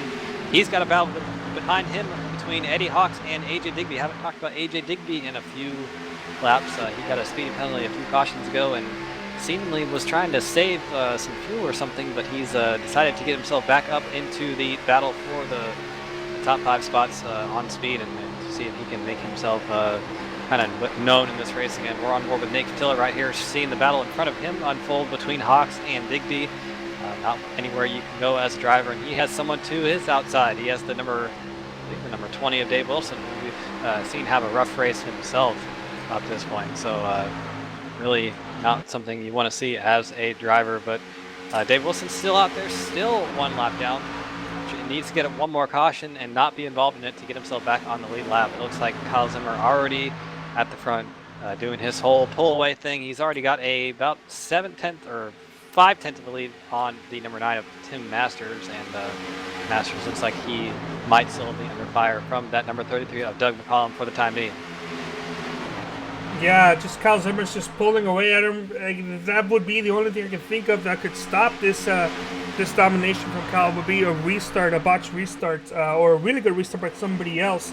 But that being said, that battle for second place is growing bigger, and also growing bigger are the group of cars behind that battle for second place that are just itching for any of these drivers to make a mistake to go by them, as we're going side by side for 4th. As that's the 14 of AJ Digby with the 80 of Kevin Cochran. Getting passed by AJ almost relatively easy. Mentioning the 20 of David Wilson, with all the troubles he's having, unfortunately not being able to get himself on the lead lap. He's also been able to find himself only 1 lap down. Like, with all those issues, he hasn't gone more than 1 lap down. That's a pretty interesting thing to see, as he just scrapes the wall. I don't really think that's going to cause much of an issue for him, but he's just putting himself in positions that's making me nervous, and may also be allowing him to not... Like right there. Oh, there we go. Yeah, right there once again. Yep. I think you just you shot the ray gun there once Caution's again, out. and Dave Wilson immediately alt F4 right there. You saw that car just disappear, and he has just been on the race session. So I think Dave Wilson has had enough of this race. Probably out of fashion there, just kind of right there, you know. Sometimes the race just gets to the point where you really don't want to be in it anymore, and Alec Hafer's the unfortunate victim. Really nothing he did wrong there, just being in the wrong place at the wrong time when that 20 came shooting off the wall. Unfortunately, it's just been a horrible tale for him taking it to the garage. We're seeing it now. That's going to be the end of the 20 of David Wilson. A real shame. Caution is out, of course, with 36 laps to go. We're going to take a quick moment to talk about the people on the chat.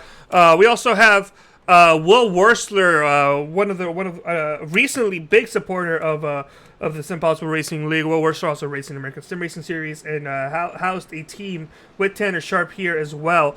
Saying he's acknowledging that this Hawks guy, he doesn't know who he is, but he says that he's very fast, and you know we do agree as well. Currently, Eddie Hawks is finding himself in 6th place, but was earlier running as high as 3rd, battling for 2nd.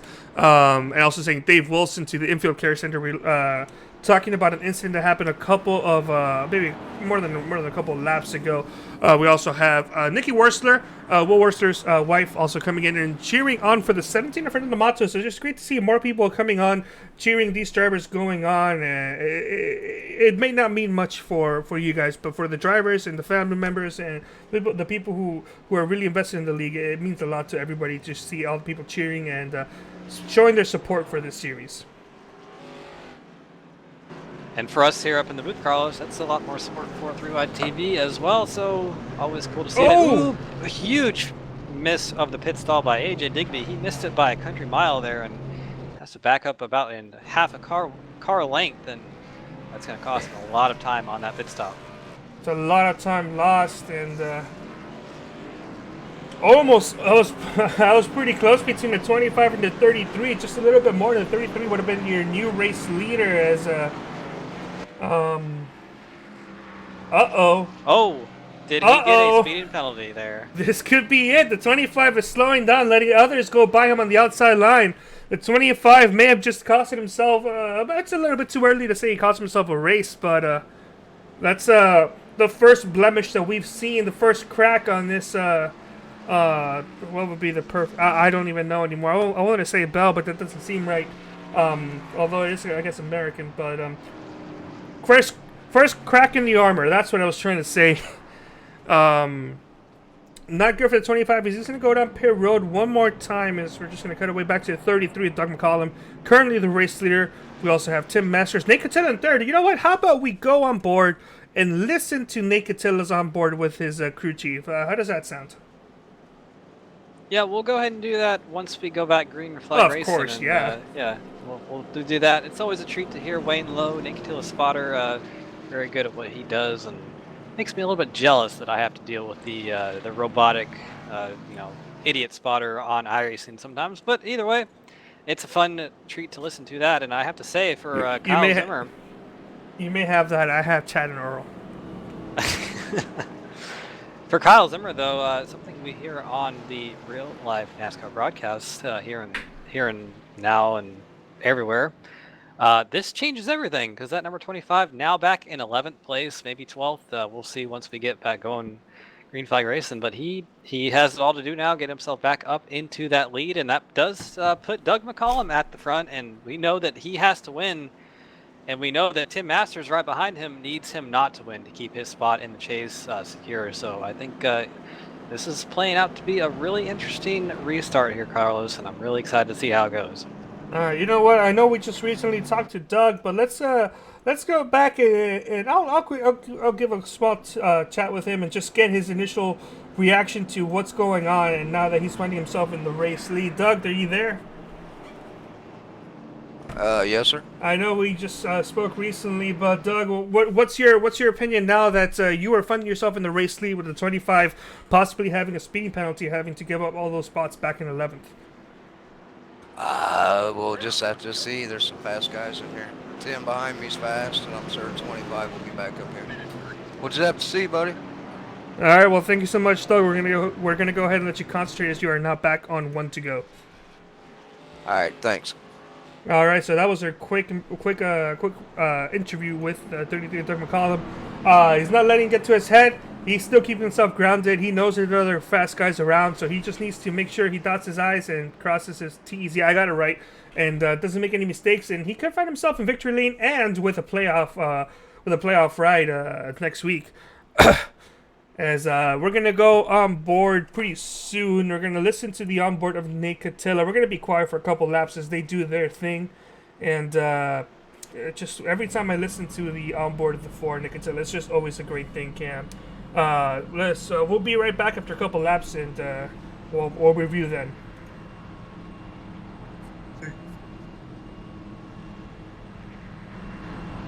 We start with 32 to go.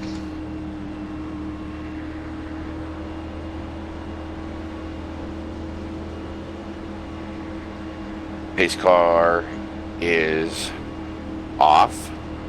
Steady. Steady. Steady. Steady. Green, green, green. Side by side with the 14. Half car width. Half. Half. Still half. Side by side. Car width. Half. Tight on your door. Side by side. Still there. Half car width. At your door. At your quarter. Tight. All the way up against the wall is 14. All the way up against the wall he is. Side by side. Down. Half. Half. Tight, tight, tight. Clear, all clear. Keep digging. Clear by 1.5. You'll be clearing a 1. No run coming anywhere.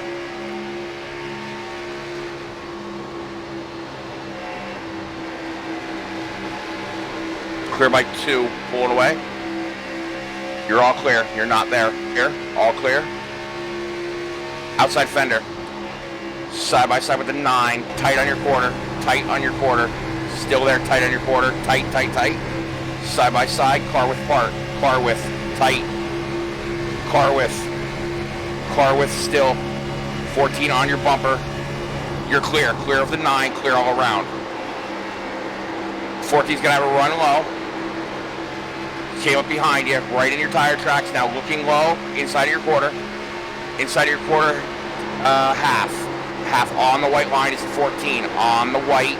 Now coming up to your door. Tight, tight, tight at your quarter. Tight. You have a car with 2 car widths. Side by side. Coming to your door. Coming to you. Coming to you. You ran them up before. Clear, clear, clear. You're all clear. You're all clear. You're all clear. Outside. Outside 9. At your fender. Clear, clear, clear, clear, clear. Clear, clear, clear, clear, clear. Clear, clear, clear. 80 on your bumper. Right on you. Right on you. Right on you. I mean right there. Right there. Still right on you. Clear, clear, clear, clear, clear. Looking low inside. Side quarter. Car width. Half car. Half. Half. At your quarter now. You're pulling. Clear. You're all clear. You're all clear. No run into 3. Clear whatever line you want. Whatever line you want. Clear by half. Clear by half. 80 has momentum. Watch the mirror. Right on your bumper. Clear, clear, clear. Side by side behind you. Clear, all clear. 80 got momentum to the top. Outside quarter. Side by side. Half. Clear. 13's got momentum, but you're clear all around. 13 outside quarter. Clear now, clear. Outside quarter again. Tight. Side by side. At your fender and quarter now. Fender and quarter. Car width. Now side by side only. Car width. Car width. Car width. Fender. Car width. Side by side. Car width. He's pulling. Clear, clear, clear. All clear. Yeah. Oh, good.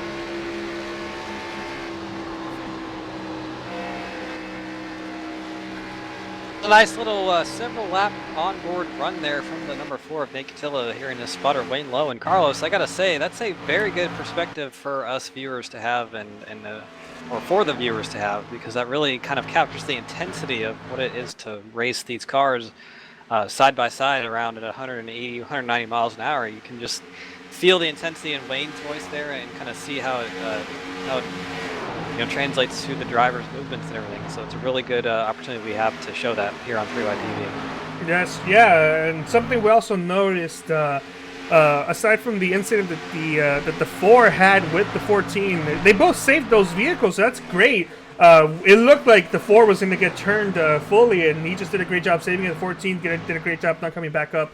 wrecking a couple more vehicles. Everybody did a great job there. We also have 25 coming back up. He was able to pass a couple drivers, and he's now finding himself in 4th, trying to chase on the 80 Kevin Cockrum. Looking at the lap times, though, it's not that far off. Their laps aren't that far off of each other. So with the way it's going, I think the advantage is now locked, and it's now gone to the 33 of Doug McCollum. Of course, all of this can change if a caution does come out. Yeah, we know that 25 is still strong. Let's look at the lap times real quick. Last time by, Kyle Zimmer ran a 3.219 to a 309 for the leader. So he is catching Doug McCollum. Does he have enough time to do anything with him, though? That is the question. And, one of my old idols in racing from years gone past, Murray Walker used to say something: catching a driver is one thing and passing them is another. So even if Kyle Zimmer does get to Doug McCollum, it's not a surefire thing whether he's going to be able to get around him or not, because that 33 probably knows he does know what is on the line for this win if he's able to get it. He's going to make that car very wide. Yeah, and while we are seeing the 25 of Kyle Zimmer's pretty much speed up his lap times every time, even as he's going side by side. Of course, I believe this lap will be a little bit different. It seems like every single lap, Doug McCollum is just a little bit slower, but he's pretty much always the same amount slower. It doesn't matter how much faster Kyle improved or not. Of course, this last time by, the first time Doug McCollum was about 1/10 of a second faster than the 25 of Kyle Zimmer. 25 of Kyle Zimmer is currently about 2.5 seconds behind the race lead, and if he's gaining about 1/10 of a second every lap, Kyle Zimmer is, it's going to be very close, but I think the advantage is still going to be with Doug McCollum, because not only that, the 25 does have one more driver to pass before he reaches McCollum. That's going to be Tim Masters, and of course, by the time he would probably catch up to Doug McCollum, very close towards the end of the race, there may be a couple other drivers around, a couple lap drive vehicles that could help the 33 or hurt the 33, so it's still a very, very do not know what's going to happen type of race deal. And we also have a couple more people on the chat. Grassroots Sim Racing cheering for 13 of Alan Capers. Alan Capers has brought his car around. He's currently in 6th place on the lead lap. Great run compared to how he was running in the earlier part of the race. We also have Will Wursler saying that Wayne Lowe belongs in NASCAR, and I do agree. Wayne Lowe is one fantastic spotter, and if I would definitely want him spotted for me, I definitely want to contact him about making a spotter pack. We also have Nicky Wursler saying that spotter is awesome, and I couldn't agree anymore. And Carlos, I have to go ahead and ask you this as the driver yourself. You're in the position of Tim Masters right there at the top of your screen, that 9 car. He's currently running 2nd place. Kyle Zimmer, the fastest car, all races behind him, and the car that would kick him out of the playoffs is ahead of him leading. Do you let that 25 go to try to see if you can catch Doug McCollum and pass him for the win? That's sort of a little bit of an ethical dilemma, you would say. I know in NASCAR you would not be allowed to just let a driver go by and to hopefully help you out because of the 100% rule. But I don't know. That rule doesn't exist in iRacing. And once again, this is a fun league, so big picture, if the 9 car is thinking big picture, let the 25 go by, let the 25 catch up. As caution is out, this whole ethical dilemma is out the window. Caution is out. The 99 of Johnny Berardi wrecking on the backstretch.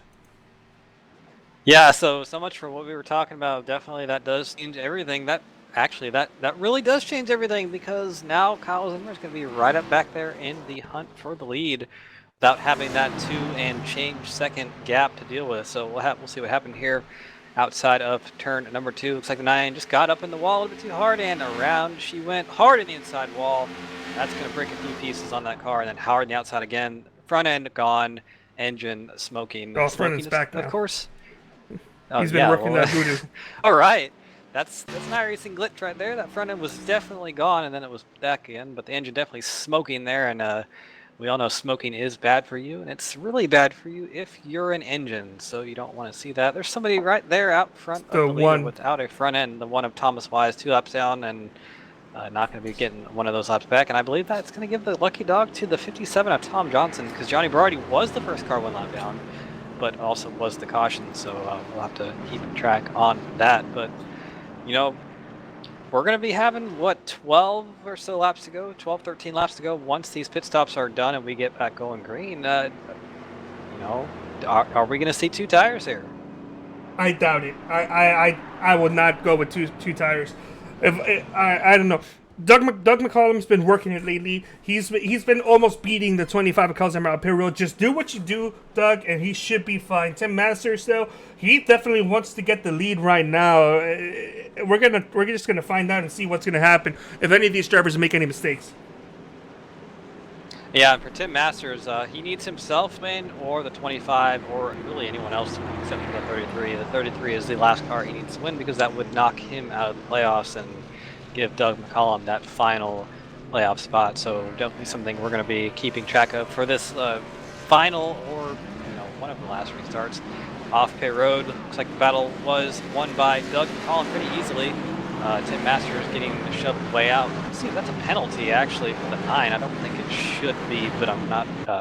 I think the 9 got a penalty off the pit road. Yes, he did. So one of the drivers I was afraid of was the 33 because it seemed like he was carrying a bunch of speed exiting pit road, but it looks like it may not be affecting too much as we see a cone get killed before Aaron Caperson get a chance to have his way with him. Oh man. I don't. Oh no.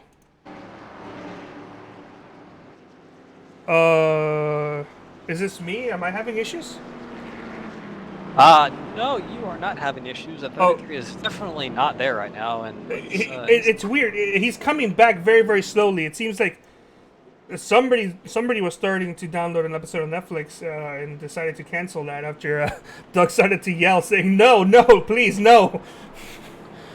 But it looks like he's back. He was having some slight internet connection issues earlier, and it really hit a really low point right there where he was gone for a very, very scary amount of time that I just thought like something was up, and then he showed up, blinked in less than a second before his car even showed up. In my tracking software, he showed up, left for a while, showed up again, left for a while. Now he's back.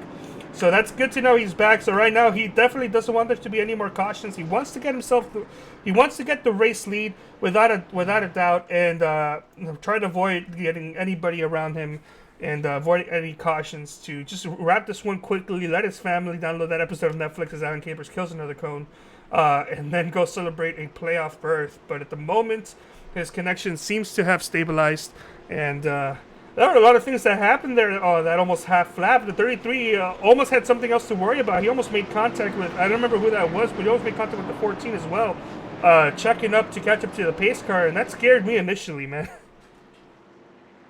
Yeah, so definitely this race not short on excitement. We're really all around.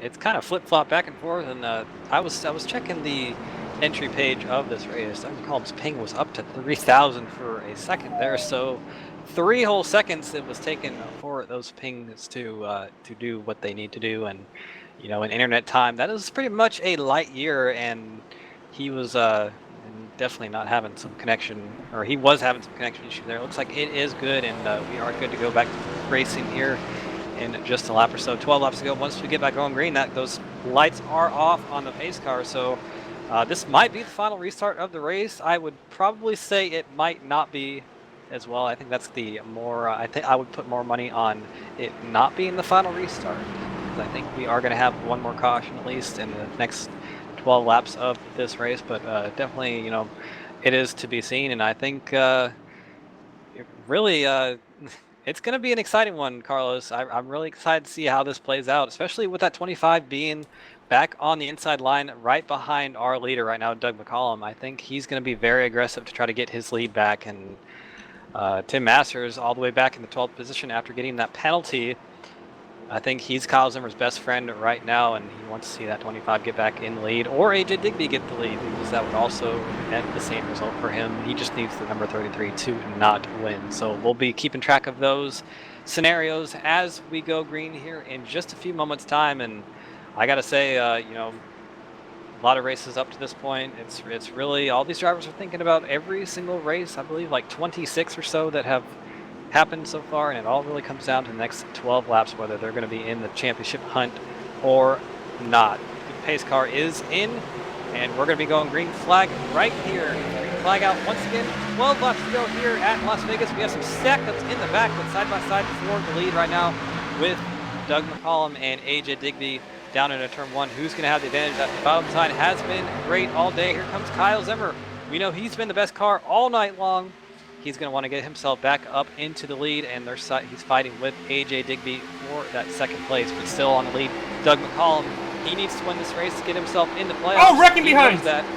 Oh, huge wreck behind. Somebody in the wall pretty hard. I think, we're still wrecking here. The 80 of Kevin Cochran, that front end is gone, and Alan Capers once again killing a cone unintentionally this time. We'll have to see what happened here, but definitely some...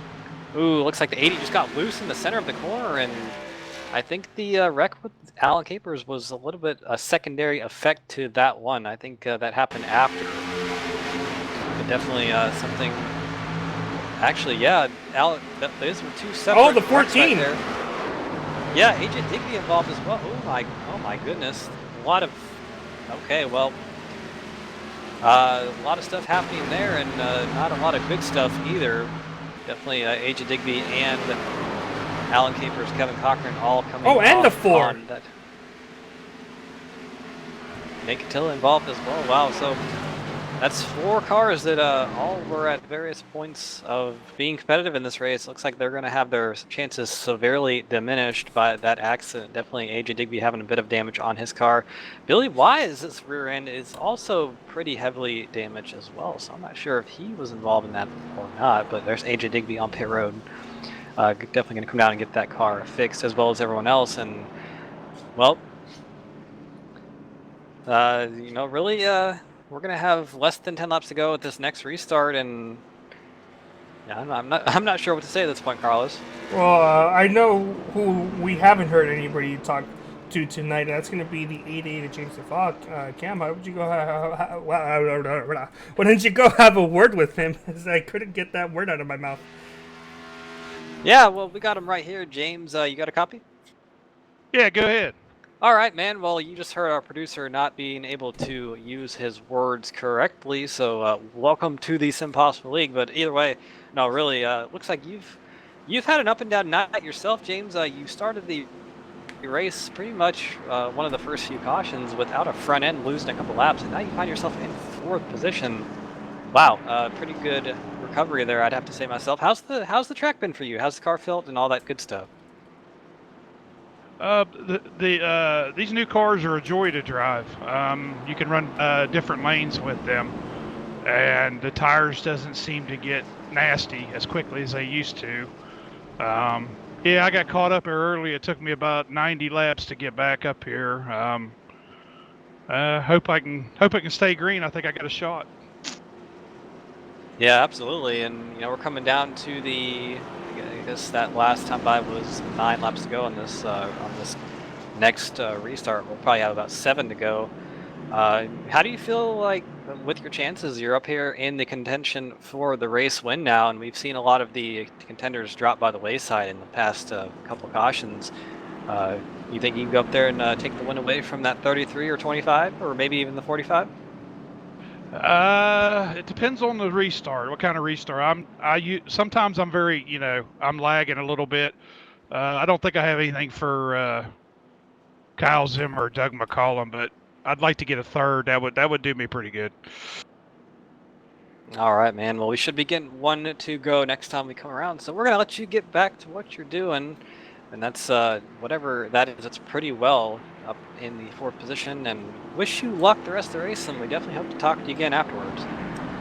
Hey, thanks very much, and thanks for everybody watching. Yeah, thank you indeed for everybody that's watching this race live, and everybody who will be watching this race in the VOD. We really appreciate everybody who takes the time out to watch this content, not just for us, but everybody who watches this league, and that means more to me than just more watch minutes on the channel. Just seeing how much everybody here is having a great time, forgetting about any issues that they have for whatever reason, and just having fun with each other. Right now, the only thing is on Doug McCollum's mind is winning this race, and winning this race. Those 3 things are at the top of his mind, right? Pardon me, hiccups again right now. Winning his race, and a hiccup winning his race. Definitely, I'd say that is at the top of. Well, he does have a pretty big advantage on this restart. We have to remember that he is on the inside line, and he kind of does well, I would say control it, but all these restarts in the SimPossible Racing League are on the green flag and not the leader, as opposed to normal iRacing rules, which are on the leader at all times. So he's going to have to get the best restart of his life here, pretty much, because we know that 25 is going to be on it. And we know that 25 is going to be very quick, really, on any line he wishes to run. He could probably run the fence if he wanted to and still be pretty quick. So it's going to be all on Doug McCollum to do something here on the restart. And we also have to think about, what about that 45 of Eddie Hawks right behind the 33? If he gets a very good restart, maybe he can take second away from that 25 and, you know, help that 33 out just a little bit. All what remains to be seen here in the last 7 laps of the race, which we'll be seeing here once the pace car makes that hard left turn onto the pit road right there. And this might be the final one of those that we see tonight, but we will definitely have a show here. Green flag out once again. Good restart for the 33. Good restart for the 45. We'll see if they can draft themselves by the 25 of Kyle Zimmer, and I believe that's actually what's happening. Side by side for second, Eddie Hawks and Kyle Zimmer. Ooh, some contact there almost. Kyle Zimmer gets driven up the track a little bit. Eddie Hawks gets himself up to the second position. Battle for fourth between James Ifaw and Billy Wise. We haven't talked about much of this race. There's a side-by-side battle behind them. Caution, caution. And Nick Dilla caution out once again. I didn't see what happened, but the number 4 of Nate Catilla looks like he was involved, as well as Tim Masters once again. And that's actually Thomas Wise involved. I don't believe Nate was involved in that. My apologies there, but definitely number 9, Tim Masters involved there. 17 of Fernando Matos hits for both of those cars, and you see some smoke rolling out of that 17, and that motor is well past its use by date now. So he was already about 4 laps down at the time. Oh, the 9 got turned. So, yeah, and you see the innocent bystander, the number 1 of Thomas Wise. He was already a lap down as well. So we'll see if we can get another replay here. Yes, we should be able to. Maybe, yes, right here. Yeah, just turned by the 57 of Tom Johnson, I believe. Not much he could do there. So a good night for Tim Masters that looked as it might have been a winning night. It looks like it has really, the wheels have fallen off of it, and it looks like it's gone to a bad night for him. Something that I literally just saw Will Wursler Racing just mentioned right now. And actually, Will, we are streaming today on ultra low latency, so this could be literally seconds after you posted this and I'm talking about it. Kyle Zimmer is going to be on the inside behind the leader on the restart, and this is different because it's usually been Kyle Zimmer on the outside line, but with Kyle Zimmer being right behind the 33, he can essentially just try to do a Joey Logano Carl Edwards, but hopefully this time it doesn't involve with Carl Edwards wrecking and ending his championship run and career there. I still remember that race from home. I was there. 2016. That was a pretty wild one, really. Was that 2016? Yeah, that had to be 2016. Do you we race in the 3-hour racing league. You remember every once in a while when we go to Homestead, Corey likes to put in the like a Sharpie logo on the Homestead wall that says at 3-hour racing. Oh yeah. I was the one that wrote that there on the Homestead wall and took the picture of that. So every once in a while, Corey posts that in 3-hour racing league whenever we go to Homestead. If I go again this year, which I do think I will, and I'll probably print out a couple 3-hour racing stickers, slap them on the wall, and then take a picture of them. If they yell at me, I'll just remove them or whatever. But yeah, we'll see what's going on, and more importantly, going back into this race, this is 5 laps to go. This is probably not going to be a green-white checker, but we will be entering green-white checker territory. And Cam, why don't you go ahead and tell the viewers who don't know, how many attempts at green-white checkers does this league allow? I want to. It's 3. I have to think. Yeah, it's 3 green-white checkers, which we have maxed that out before, I believe, in a couple of races, and have actually ended under caution. So yeah, it's 3 green-white checkers, and we're not under the realm of being at that just yet. I believe we will have a normal restart with 2 to go, maybe, and I think that's how it works. Oh yeah, that's how green-white checkers work, and this league does use 3 green-white checkered attempts. I believe the American Sim Racing Series also does the same. The 3-hour racing league only does 1 attempt at green-white checkered, which I mean I understand, but I still prefer all 3. So far, this is the only time. This league is the only time we've had to use all 3 green-white checkers. but I do not believe it ended. It ended under caution that time we used the third one. That being said, it shouldn't be a green-white checker for this time by, and in general, it's interesting. Part of me is rooting for the 33. Part of me is rooting for the 45. Part of me is not as much, but rooting for the 25 of Kyle Zimmer. I like Kyle, but you always want to root for the underdog.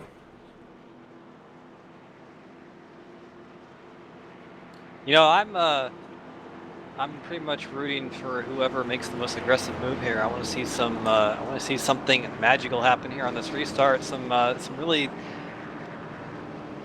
digging down deep type driving to go for this win. I want to see somebody make like a 3-wide pass in the grass and just win it. So hopefully we can see that. But pace car lights are off, so we're going to see that happen here in just a moment. 2 laps to go on the restart, so this is a green-white checker without actually being a green-white checker, and so we could be here for a couple more minutes if they do decide to wreck here on this restart. Hopefully they don't. Hopefully we can finish it out under green, but I think what you said earlier, Carlos, that number 25 of Kyle Zimmer being right behind the 33, he is the control car on the restart. I think that's going to help him immensely being on the inside line, because we know the inside line has been stronger all night. And how about for this last restart, we go on board the 25 and just see on board the 25 perspective what he's gonna do if he does do anything. Of course, we're gonna sounds like a pretty good plan to me, and that gives us a chance to look at the interiors of all these cars, which I have to say look pretty good. I love the side view compared mirrors to the old ones. Oh yeah, definitely a nice little detail there, and one of the things I always look forward to when new cars are coming out is like just the new cockpits, just because it gives me something different to look at without getting stale all the time. So that is one thing I am glad about these new cars being coming out, except for the whole have to pay for them once again. But the green pace car is off. We're going to be going green here in just a moment. Right there, green flag is out. Good start for Kyle Zimmer. We're on board with him right now, and good start for Doug McCollum. They're actually drafting their way past that number 45 pretty easily. See some blocking there from Doug McCollum. He's running the inside line all around the racetrack, almost like we would, because that 25 is on his rear bumper. He's got himself up to the second position in front of that 45 of Eddie Hawks. He's under fire from the number 88 of James Ifa, so somebody we haven't talked about. Almost some contact there in turn number 3. But here comes number 25 of Kyle Zimmer. He has one more lap to go to try to do something. White flag out here at Las Vegas Motor Speedway. You see both of these drivers on the inside of the track running the apron on the front stretch. That is completely illegal. This is not Daytona or Talladega. Turns 1 and 2. Big charge for Kyle Zimmer. He's on the inside, a little bit up the track goes Doug McCollum, but he's got the preferred groove, I'd say, for this out for turns 3 and 4. We'll see what happens here on this end of the speedway. Driving it in the corner, both drivers, McCollum and Zimmer. We'll see. Oh, in the wall, McCollum! Spinning.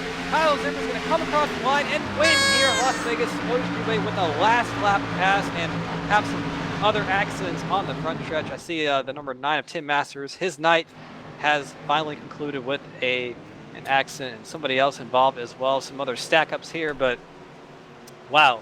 Have you ever? Nice little battle here to the end.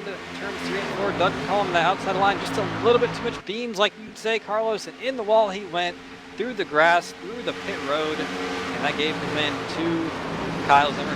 Hard hit there for Kevin Cochran and Tim Masters. After the flag, so it's not going to matter. I believe both of those drivers getting 6th and 7th respectively, or excuse me, 7th and 8th.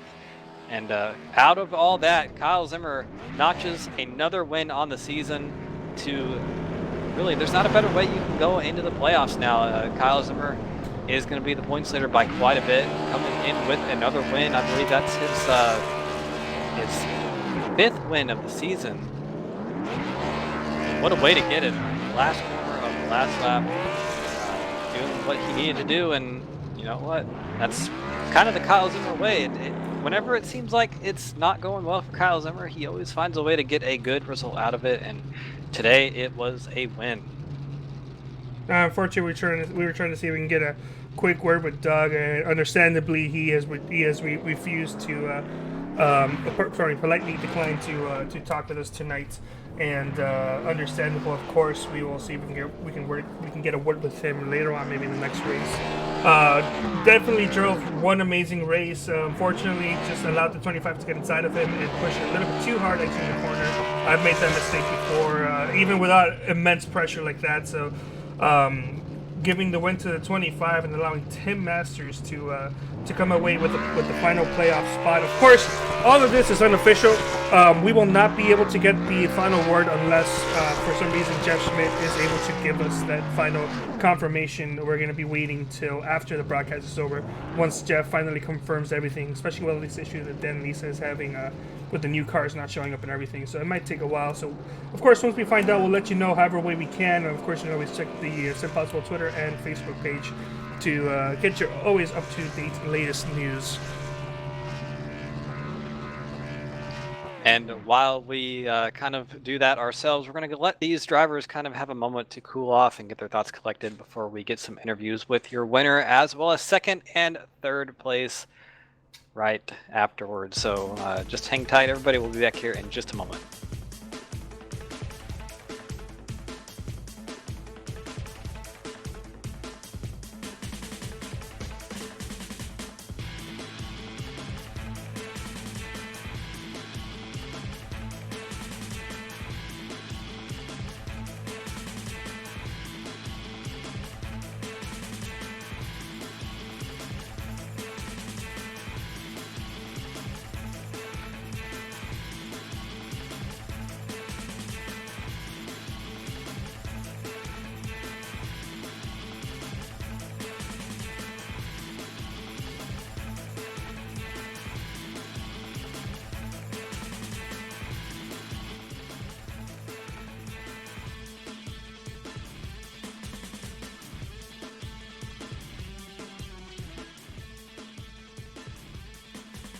All right, ladies and gentlemen, welcome back here to the Las Vegas Motor Speedway. We just concluded tonight's event. Kyle Zimmer coming home with the win after a last lap, last corner pass on the number 33 of Doug McCollum. It all comes down to something kind of a desperation move on both of their parts, but a very good race nonetheless. And before we talk to our winner, we have third and second place right up for you. And I've caught up with here AJ Digby,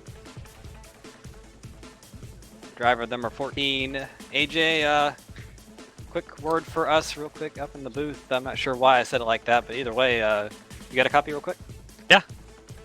All right, well, a lot of quick coming out of my mouth for whatever reason. Probably still reeling over that finish there that kind of scrambled my brain a little bit, but either way, third place, you kind of ran up in second or third most of the night, had some trouble there near the end, but was able to kind of recover for a good podium finish. Kind of just talk us through your race and if you could have done anything differently there. Yeah, obviously I was second in qualifying and was up around that second and third almost the entire race. Definitely felt like I had a good car. I was learning as I was going, getting better. Still not great on the long runs. Kyle was getting me on the long runs for sure. He was still able to pull away early on in the short runs, but I knew that I was also saving some, trying to learn on the long run. And then just got hit with a speeding penalty, which moved us to the back. And at that point, there was about 65 laps left, and it would have been nearly impossible for anybody to make it. But knowing me, I was like, hey, I'm going to try to make this on fuel. And so I was kind of in the back, just kind of saving tires, saving fuel. And I think I would have made it barely, but I think I would have made it. And it would have been green, would have been able to make it on fuel and take the win away. But then after that caution came out, then I was just trying to charge hard and make up as many spots as I can. Got up to third again. With Kyle having his penalty, I was up in third with a run to take second to go for the lead, and felt like I got a little bit squeezed by Nate coming up on the front stretch and somehow was able to save it, but it kicked me back in the pack again. And then those last few restarts, I was able to use that short run speed I knew I had to make up some time, and eventually ended up third. So it would have been great to not felt squeezed with like 20 to go there. Because I know that that would have given me, I would have been up towards second and in front of Kyle at that point, and I knew I would have been in a great position to try to go win the thing. In short run speed, I felt like I could hang with anybody there if I really pushed it there. So Obviously, made it work in 2 laps, and I gained 3 positions there on that last restart. Had a up and down day all day, but to end up third is a pretty consistent finish for me, and can probably my best finish at Vegas, so can carry that momentum hopefully into the playoffs. Yeah, absolutely. I want to talk to you about the playoffs now that the regular season has concluded and you are in the picture for the championship hunt. How does your mentality change going into Richmond? Do you kind of just do what you've been doing all year and just hope for the best, or do you kind of have a different strategy that you're kind of trying to play out here? I think I continue to do what I've been doing just because of the fact that I've been the highest average finisher statistically. I've finished an average of 3 point something each race. So as long as I continue to do that and continue what I've been doing, I'm finishing way high enough to get enough points to move on round by round. I don't need to full on send it to try to win, because then I could end up wrecking the car and completely throwing away my chances. So obviously, if I have a chance to go for the win, I'm not going to backbutt. I'm not going to do anything stupid, not going to do anything that would jeopardize my chances of moving on. So going to take it 1 week at a time, try to do as well as possible. I've always liked Richmond, always been pretty good there. So I'm excited to go back, especially with this new car. We'll have to see how it runs. All right, real quick, we'll let you go. You have the first round of the chase coming up, Richmond, Charlotte, and Dover. What of those 3 tracks do you think is going to be your best, and which of those 3 do you think is going to be your worst? Before I answer that question, Charlotte is the Charlotte Roads, right? Yes. I believe that Charlotte Road will be my best. I've always been good at the road courses. I've actually never ran it other than in an MX-5, but I'm excited to get on a road course again, and I think that one could be my best. Like I said, I'm pretty good at Richmond, and Dover usually have been pretty good too. So biggest thing is, like I said, just got to have consistent finishes. If I can consistently get an interview, then I know that I've been doing pretty well, and I feel like I've been talking to you guys every week for the last 5 or 6 weeks. So just hoping to continue that streak up through these next round of the playoffs. There's really only one race that I have to win, and that's the last one. So just gonna do what I need to do to move on until then. All right, AJ. Well, good hearing all that from you, and definitely good that you're ready for these playoffs. Before we let you go, do you got any shout-outs for us here at 3Wide TV? Yeah. First of all, obviously 9/11, our tribute was awesome. So thanks to everybody in the league for that, as well as the fantastic racing. Jeff for organizing this league, and being able to let us race each and every week. And for the 9/11, thanks to obviously all the firefighters, first responders, anybody, not only who were there obviously, but anybody who's one of those in the world today. My dad was a volunteer firefighter for a lot of years of my youth. What you guys do is fantastic. So if you're listening, thank you very much for that. And didn't have paint set up for today, and there wasn't many online, but I felt like this carbon fiber car that I ran, very void of any color, any sponsorship, kind of fills the want that I had to have some sort of 9/11 scheme, to have the void that was left in everybody's lives on today, and the void where those towers used to be. So I felt like the all carbon car was perfect to represent that, and excited to get my Zulu scheme on back next week and continue on to Richmond. And thank you guys for the broadcast as always. Awesome stuff, AJ. Appreciate you talking with us. Congrats on your 3rd place finish, and we'll definitely be talking to you next week. Very much. All right, that was your 3rd place finisher, AJ Digby. I'm sorry to cut you off, Carlos, but I think you have caught up with our 2nd place finisher.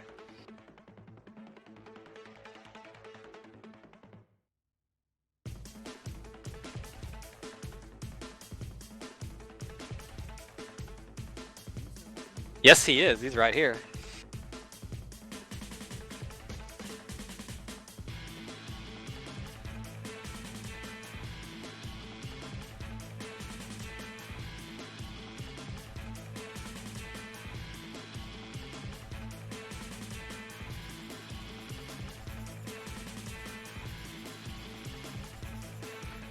That was pretty good. I had a heck of a lot of fun. As you could tell, I hadn't raced a whole lot this year, and my pit road needs a little practice, as we say. 2 speeding tickets. So other than that, it was great. Happened to come through the field.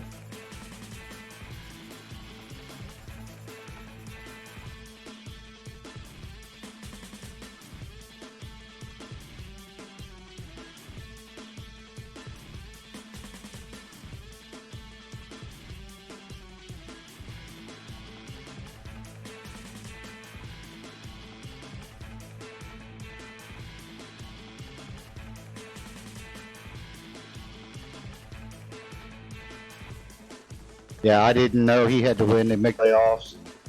And to be honest, that next to last caution, where I actually got in front of Kyle on the restart, I'd have definitely went for the win. I had no idea that, they should have told me ahead of time, and I probably wouldn't have done it. I hate to make somebody lose their, yeah. But no, I would have gone for the win for sure. But Kyle's just too fast. You ain't gonna hold him back.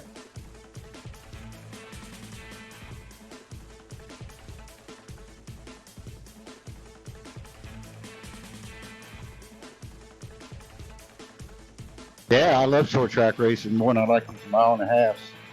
Like I said, I haven't been in the car much this year, so it would take a lot of practice to some of these guys. They're really quick.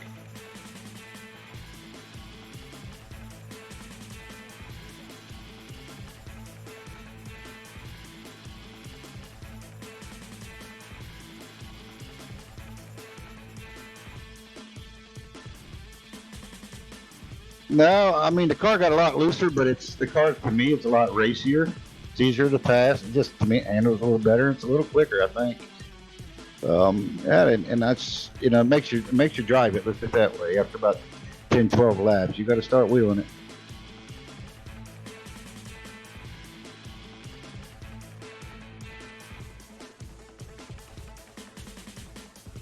Yeah, I definitely got to thank Jeff for putting on the league. It's SimPossible. That's awesome for what he does. You guys for broadcasting. You guys do a great job. I can't wait to go back and watch it. And that's about it. Thanks to all the drivers, man, for accepting me into the league.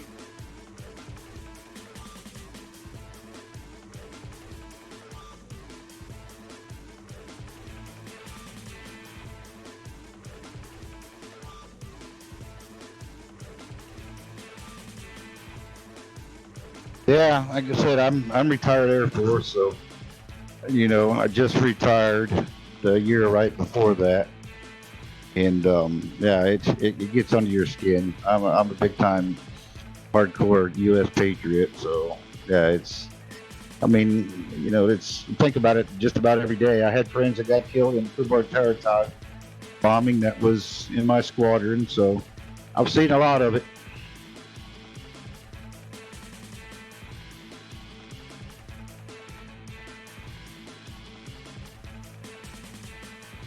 Yep. Thanks, guys. Carlos, hate to interrupt you. I just jumped in to let you know we could not hear the broadcast ask questions to Eddie here. We could only hear Eddie's answers. I think your mic may be muted for the broadcast. Hi. Shout out to professional me forgetting how to unmute my mic. Oh my goodness. Unfortunately, the reason why Cam did not know that is because I use a mixer that he is able to hear me no matter what. So I do apologize to Eddie and all the people that were listening to his interview. I hope you guys are able to use some context clues if they are available to help pretty much figure out what questions were asked. Thank you so much. I was actually looking at the messages right after I was done with Eddie as I noticed what was going on right before you came in. Thank you so much, Jeff. Before we do talk to you though, Jeff, we do have to talk to our race winner, and I believe Cam has caught up with him.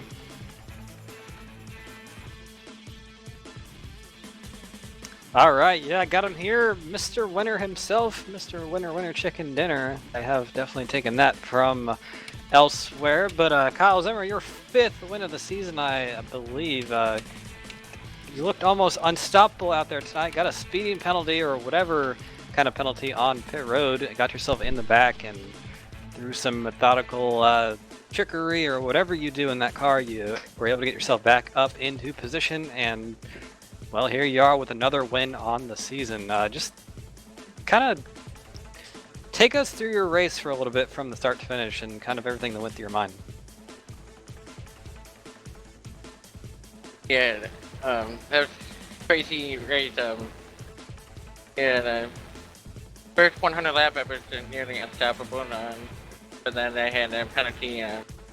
My mistake, 100. And I exited out of the pit road and went about 55 miles per hour on 50 miles per hour speed limit. I realized that I went over, had to go back, and I wasn't sure if I could get right back up there because I did not know how the car handling with the traffic because I was in the entire race, the first 100 laps. Absolutely hated for Doug at the end. Definitely for sure, I thought we were going to have a direct finish side by side for the win. But he ended up tight and got into the wall. I was able to take home another win today after I made a mistake. Happy to take another win for that. Carry the momentum into the playoffs.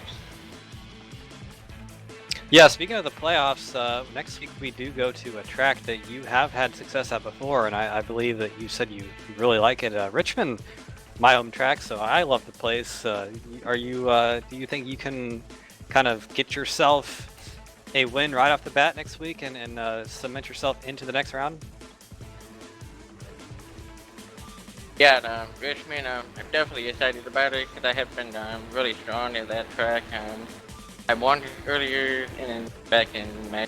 But yeah, definitely. Hopefully, I'm getting another win and kind of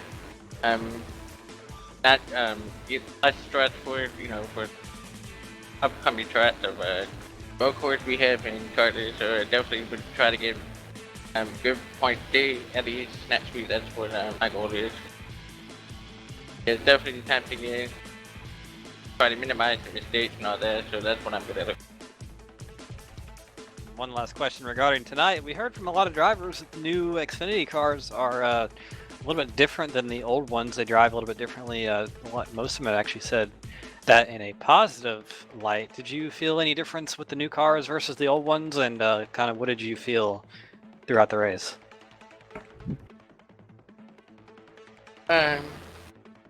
Cars, with this track, with the track and the weather condition today, it didn't seem too much different, but definitely seems like when you're in a clean air, it's definitely tougher to pass, at least what I've seen. But I mean, it's only one race so far, and I noticed after maybe 20-25 laps into the race, cars started to change handling, started to get happy, and seems like there's more tire wear, at least somewhat. But I mean, it's only one race right now, so the next couple of weeks, I'll learn more about it and see what. But I noticed like in the official races, they were hot weather, a lot different than what we ran tonight. So yeah, it's gonna be kind of unpredictable. Gotta know what you're doing, fight the handling on the track as we go through the Great Blast weekly.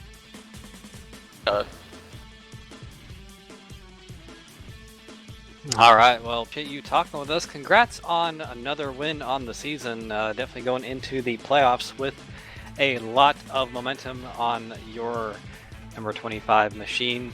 But before we let you go, Kyle, do you have any shout outs for us here at 3Wide TV? People you want to thank and all that good stuff? Yeah, I definitely like to shout out to you guys, 3Wide TV for broadcasting this. I also want to thank Jeff for posting it weekly. That's this would be a thing, and I want to thank everyone who participated. It's been a great year so far, carrying it to playoffs. Could be very excited to see what happens, and I also want to thank my team for Chase Racing for it as well. Because looking forward to next week, and I want to thank everyone who's going to participate this Saturday race coming up. I'm definitely looking forward to it, and it's going to be a fun race this week, so definitely check it out on Saturday. Forward to next week as well. Thank you. All right, thank you very much, Kyle, for talking with us. Once again, congrats on your win, and we'll definitely be talking to you next week. And as speaking of that Saturday race, we might hear a bit from that because I believe Carlos has caught up with the league big man himself, Jeff Schmidt. if he remembered to unmute himself this time. Okay, look. What had happened was... No, okay, what happened was my mic was unmuted where it needed to be unmuted, but I actually manually muted my mic when I was typing to Kyle, and I forgot to unmute it. So I was walking in here with all the confidence in the world, just starting off strong, like saying, "Hey, Jeff, how you doing?" And then Kem's over here making fun of me, and I'm like, "Haha, joke's on you, my mic's unmuted." I look to my left, and I see that my mic light is off, and I'm like, "Oh, no. I don't know what's wrong with me." Anyway, thank you so much. I have the big man here himself. See ya. Yeah. Glad I installed that camera in your room now. Huh? Jeff, you don't have any food with you, which is a big shocker, but hey, you know what? This has kind of been an almost quick race. It's definitely up and down with, depending on the person you ask, a good or a bad race in general for themselves. I'm not talking about the quality. The quality was great. We had some great racing and one amazing battle for the final playoff position. Jeff, how was your night overall? It was great. I mean, it was some downs, like you said, with a lot of drivers, but the race overall was amazing. A lot of good runs in there, a lot of good racing, really. This new car and kind of new package that we got with the B car series here for the first race that we've had, it proved itself to be pretty awesome, and the guys love racing it. It's not as tight as it used to be. You can run a lot of different lines that you weren't really able to before, with the car kind of being so tight before. Everyone really enjoyed themselves driving this car, which is awesome. But yeah, I mean, they didn't have a whole lot of practice with this package being the first race here, so it looks like we're going to have an awesome chase coming up, and everyone seems pretty happy with the changes in the car itself. Yeah, we're excited. It's some good racing, and if it's anything like this for the next 10 races or 9 races of the season, I'm not sure how many races are left for the Xfinity Series. But it's just something I'm excited to see, and I can't wait to see what you guys have to do with it. Going on, we do have Richmond next week, and that should be a feisty track to start the playoffs at. How do you think these guys are going to do? Richmond, yeah, it's going to be a testament to what this new package brings us, really, because, you know, Vegas is Vegas, and it's a fun track and everything. It's a really fast-paced track.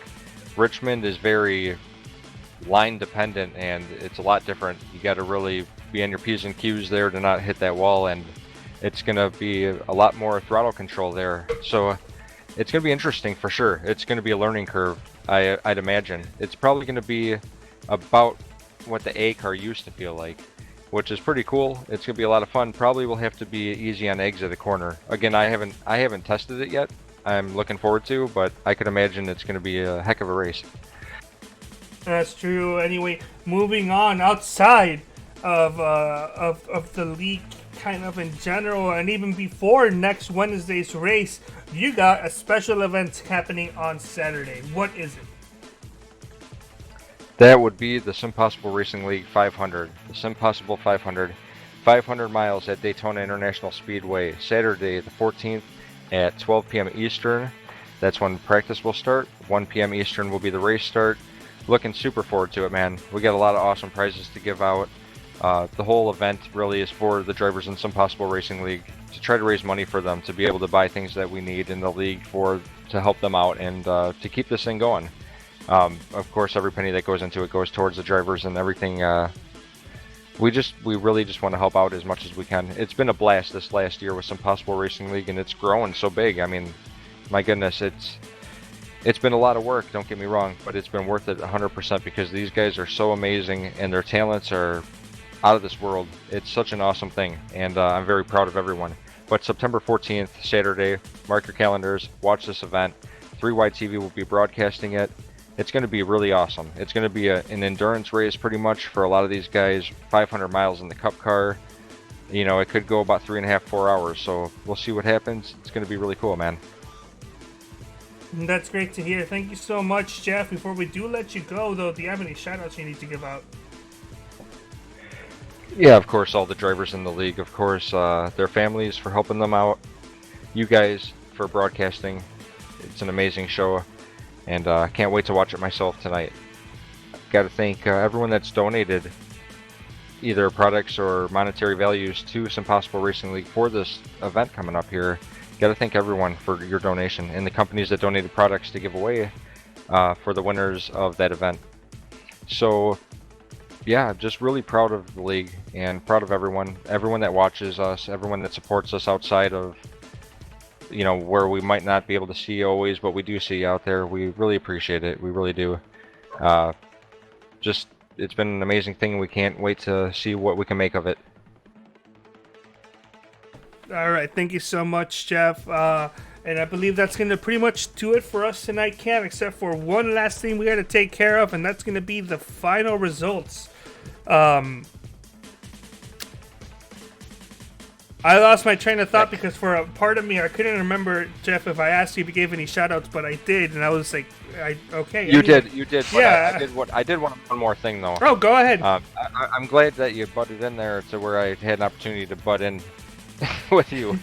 So for those affected from 9/11, 18 years ago today, the families, all the families that were affected, the first responders, you know, the people that were just going on their daily business to go to work, everyone involved, even the first responders today that are still having ill effects due to that day with their health and everything. There's still people affected by it constantly, health-wise, that are living, and of course the families of those that didn't make it through that day. But our hearts and thoughts and prayers are out with everyone, and it's a tragedy, but we'll never forget, and we move on, and we do what we can as a country, and everything will be great. So I just wanted to give a shout out there to that. Not so much a shout out as a remembrance, but yeah, of course. Yep, thank you. All right, anyway, moving on from that, thank you so much. We're going to go on to the race results, which of course had Kyle Zimmer getting pretty much not really upset victory, but almost a tragic one, not for Kyle Zimmer, but for I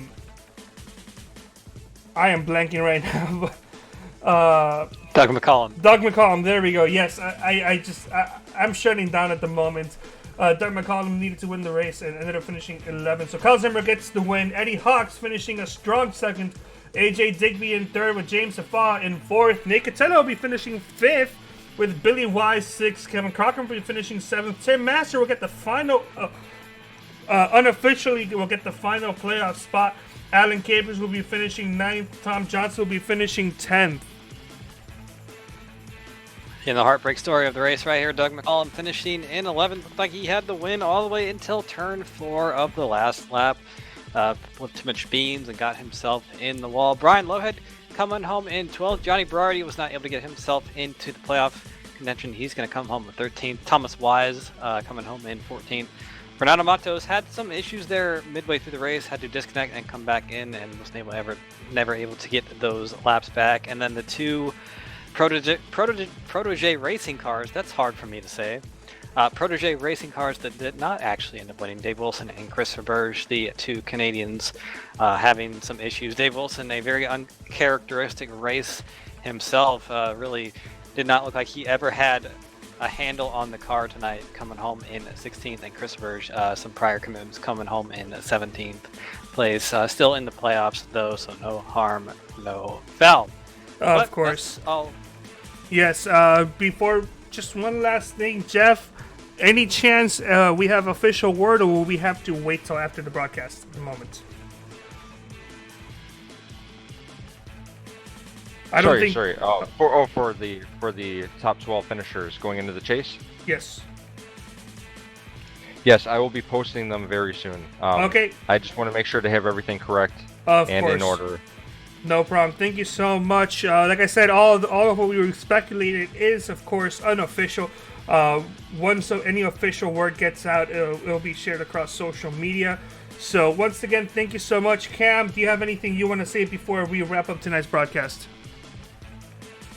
Well, I just want to give a shout out to all of our viewers here on 3Wide TV, whether you watch the live broadcast or you watch after the fact.